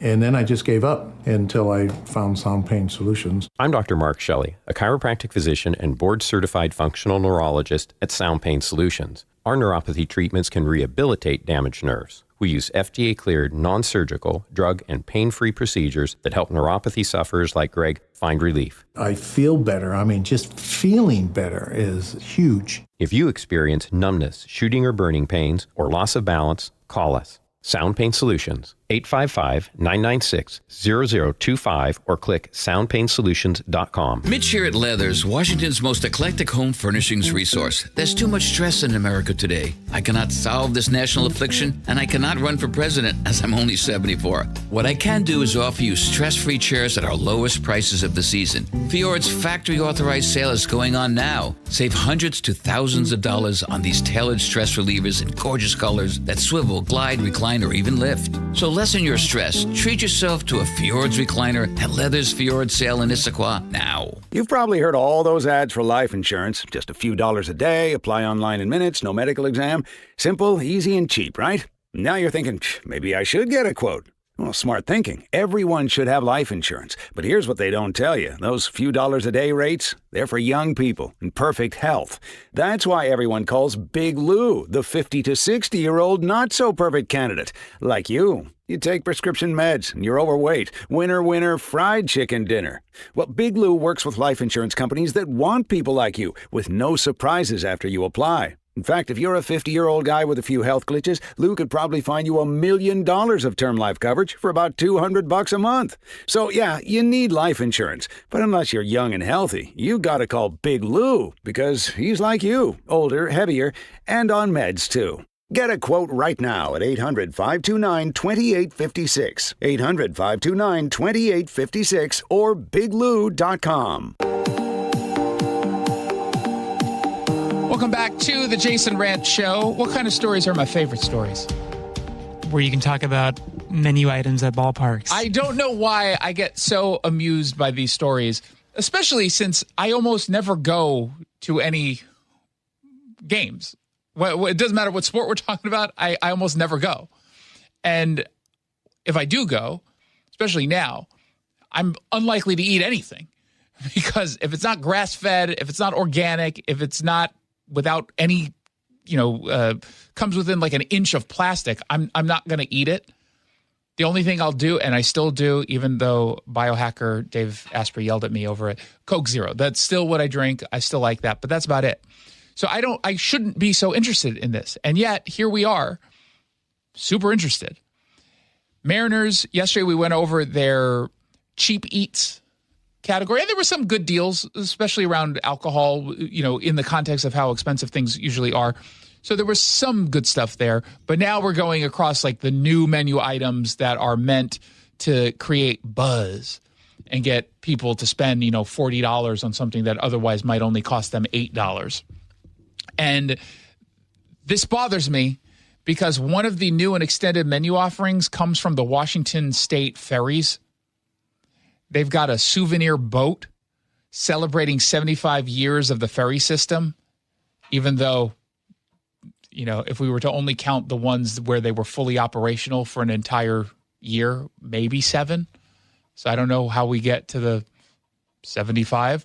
But you get this souvenir plate, I guess, but it's like it's a ship. It's a ferry, and it's hollowed out so you can put the food in it. And you can put all sorts of different things, including, and this is gross, they say bases loaded crab nachos, wonton chips, cheese sauce, crab salad, sesame, green onion, and Thai chili sauce. That's too rich and gross. And by the way, how do you have a wonton chip hold the weight of any of that? Aren't wonton chips really thin? I think so. Traditionally? So how does it carry the weight of cheese sauce, crab salad, and Thai chili sauce? That doesn't sound right. But if that doesn't sound good, you can do dockside double dip. I don't know what their thing is. Wonton chips again with beer cheese crab dip and spinach artichoke crab dip. That doesn't sound good. Crab fries or Old Bay fries, chicken tenders, Sidewinder fries, or fish and chips. I don't think any of that is appropriate. Unless you're a child for chicken strips, I don't think any of that should be eaten at a ballpark. What's wrong with fish and chips? It's not ballpark food. How's that not ballpark food? Because you don't think anything is ballpark food. Your hands get all oily. Not really. Just what grab do you a mean napkin. Not really? It's deep fried, battered fish. It's not bad. Just grab a napkin. Oh, you better grab a lot of napkins. I've had fish and chips it's not that messy. Okay, see, now I get why you're defending it. Because this is you. You're an offender. But if I swear to God, if I see you eating out of Washington State Ferry... Oh, I would never do that. I would never debase I'm going to have to bludgeon like you that. to death with it. I'm sorry. I would encourage that. That's just wrong. Pierogi is operating there now. And that makes more sense because that's a finger food or a handheld food that's not particularly messy. Although I will say they can get very there's a lot of crumbs that come from that. So that could be annoying. El Rinconcito they are serving asada quesadilla, asada tacos, birria tacos, which that's a mess because that's a super wet and just messy beef. Just regular stuff. What I don't understand this one. Tamarindo and hibiscus? Is that tamarind in Spanish? I don't know. Isn't that like a paste? Then they have, this sounds good. Not for ballpark, but this sounds good. Rolling Smoke Barbecue. You can get a rib platter of a half rack of smoked ribs with 2 sides.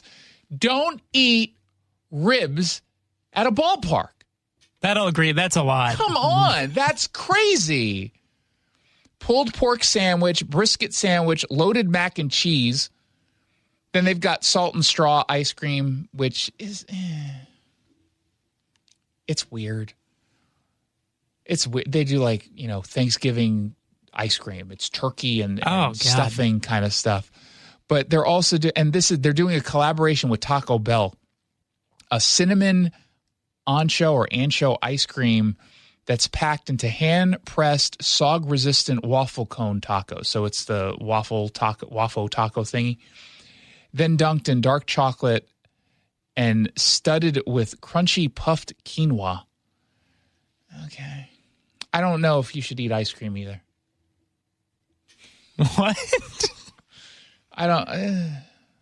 only in winter months, so it doesn't just drip all over the place. Wouldn't it be the opposite, though? That's like why it's a good ballpark. It's hot out. No, but then it gets too messy, and then your hands are all sticky, and you don't know what to do. Well, you can get it in a cup, too. I mean, it's not like... No, I don't think you should eat foods in cups either. The fun police over here. Nakagawa Sushi has a new Trident roll featuring sushi rice. Oh, yeah, no kidding. Soy paper, crab salad, salmon, yellowtail, avocado, cucumber, and sesame seeds. There's too much mercury in sushi. I don't trust it. They have a tamari bar. Marination Station's going to be there with ube coconut rice crispy. We talked about that yesterday. Great State Burger is going to be there. That's a really good burger joint. That's second to Dick's. If you just, I see them all the time. I don't think I've ever had one. It's very simple, but very, very good. They're going to do Great State hot dogs, which is just a Hempler's all beef dog, Great State sauce, pickles, cheese, and you don't need cheese on a hot dog. That's weird. Yeah, I don't like agree. that. They also got the veggie burger, which if you eat that, go to a Sounders game, man. What are we doing? Like, you're at the wrong stadium, sir. Sir, this is baseball.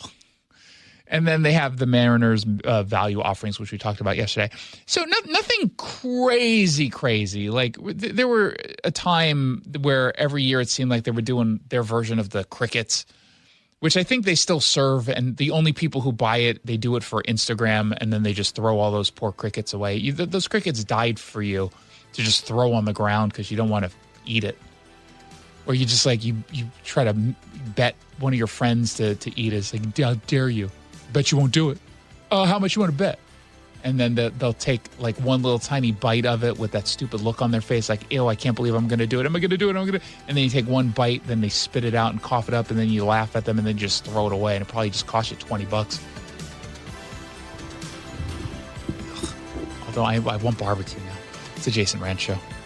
Finding great candidates to hire can be like, well, trying to find a needle in a haystack, but not with ZipRecruiter. Its powerful technology actively finds and invites qualified candidates to apply to your job. So while other companies might deliver a lot of hay, ZipRecruiter finds you the needle in the haystack. See why 4 out of 5 employers who post a job on ZipRecruiter get a quality candidate within the first day. Try ZipRecruiter for free at ZipRecruiter.com/free. That's ZipRecruiter.com/free. ZipRecruiter.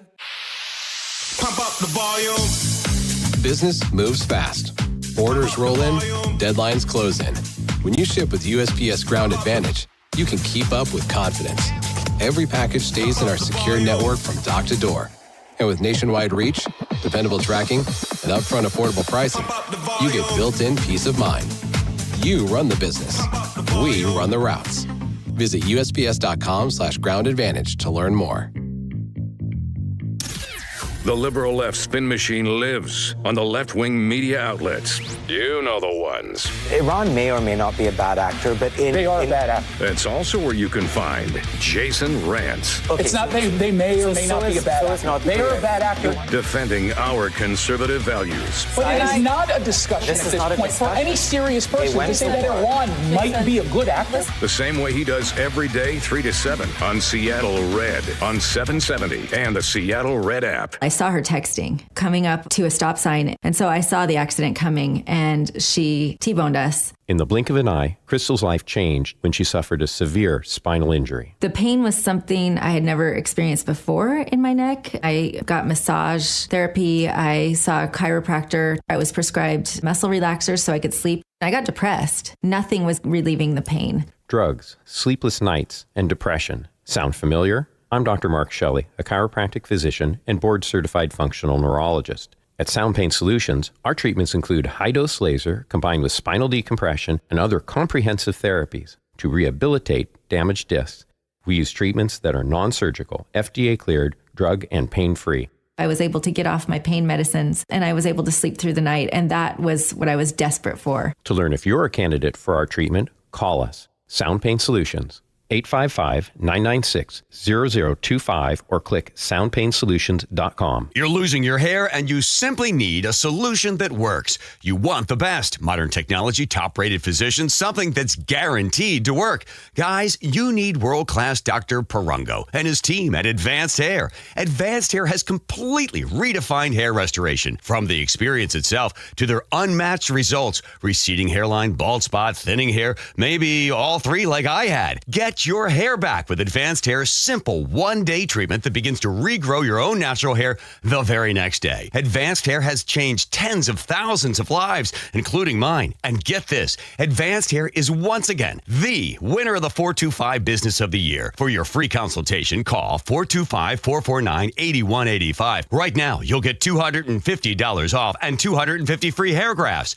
Refine your hairline with the team that redefined hair restoration. That's 425-449-8185. Or for the before and afters, visit advancedhair.com. Call or click 811 before you dig. Anything that causes you to roll up your sleeves a little and dig in requires you to first connect with 811. Call or click 811 and visit safeexcavator.com. Hair Volume from New Nordic will make your hair look thick and healthy. Hair Volume is available online at Amazon and newnordicusa.com or in the hair care aisle at your local CVS. We are Seattle Red. Seattle Red on 770 KTTH Seattle, 97.3 KIRO-FM, HD3 Tacoma, Seattle, 94.5 K233 DT Eastlake, 33 BU Seattle. A coordinated attack. I'm Lisa Lacera, Fox News. A senior IDF official tells Fox Hezbollah and Iran are working together to target Israel, launching 100 rockets into the country just today. Israel responded to the offensive with widespread airstrikes in Tehran tonight. Israel also targeted the Dahia neighborhood in Beirut and Hezbollah positions closer to the Lebanon border as well. The U.S. is conducting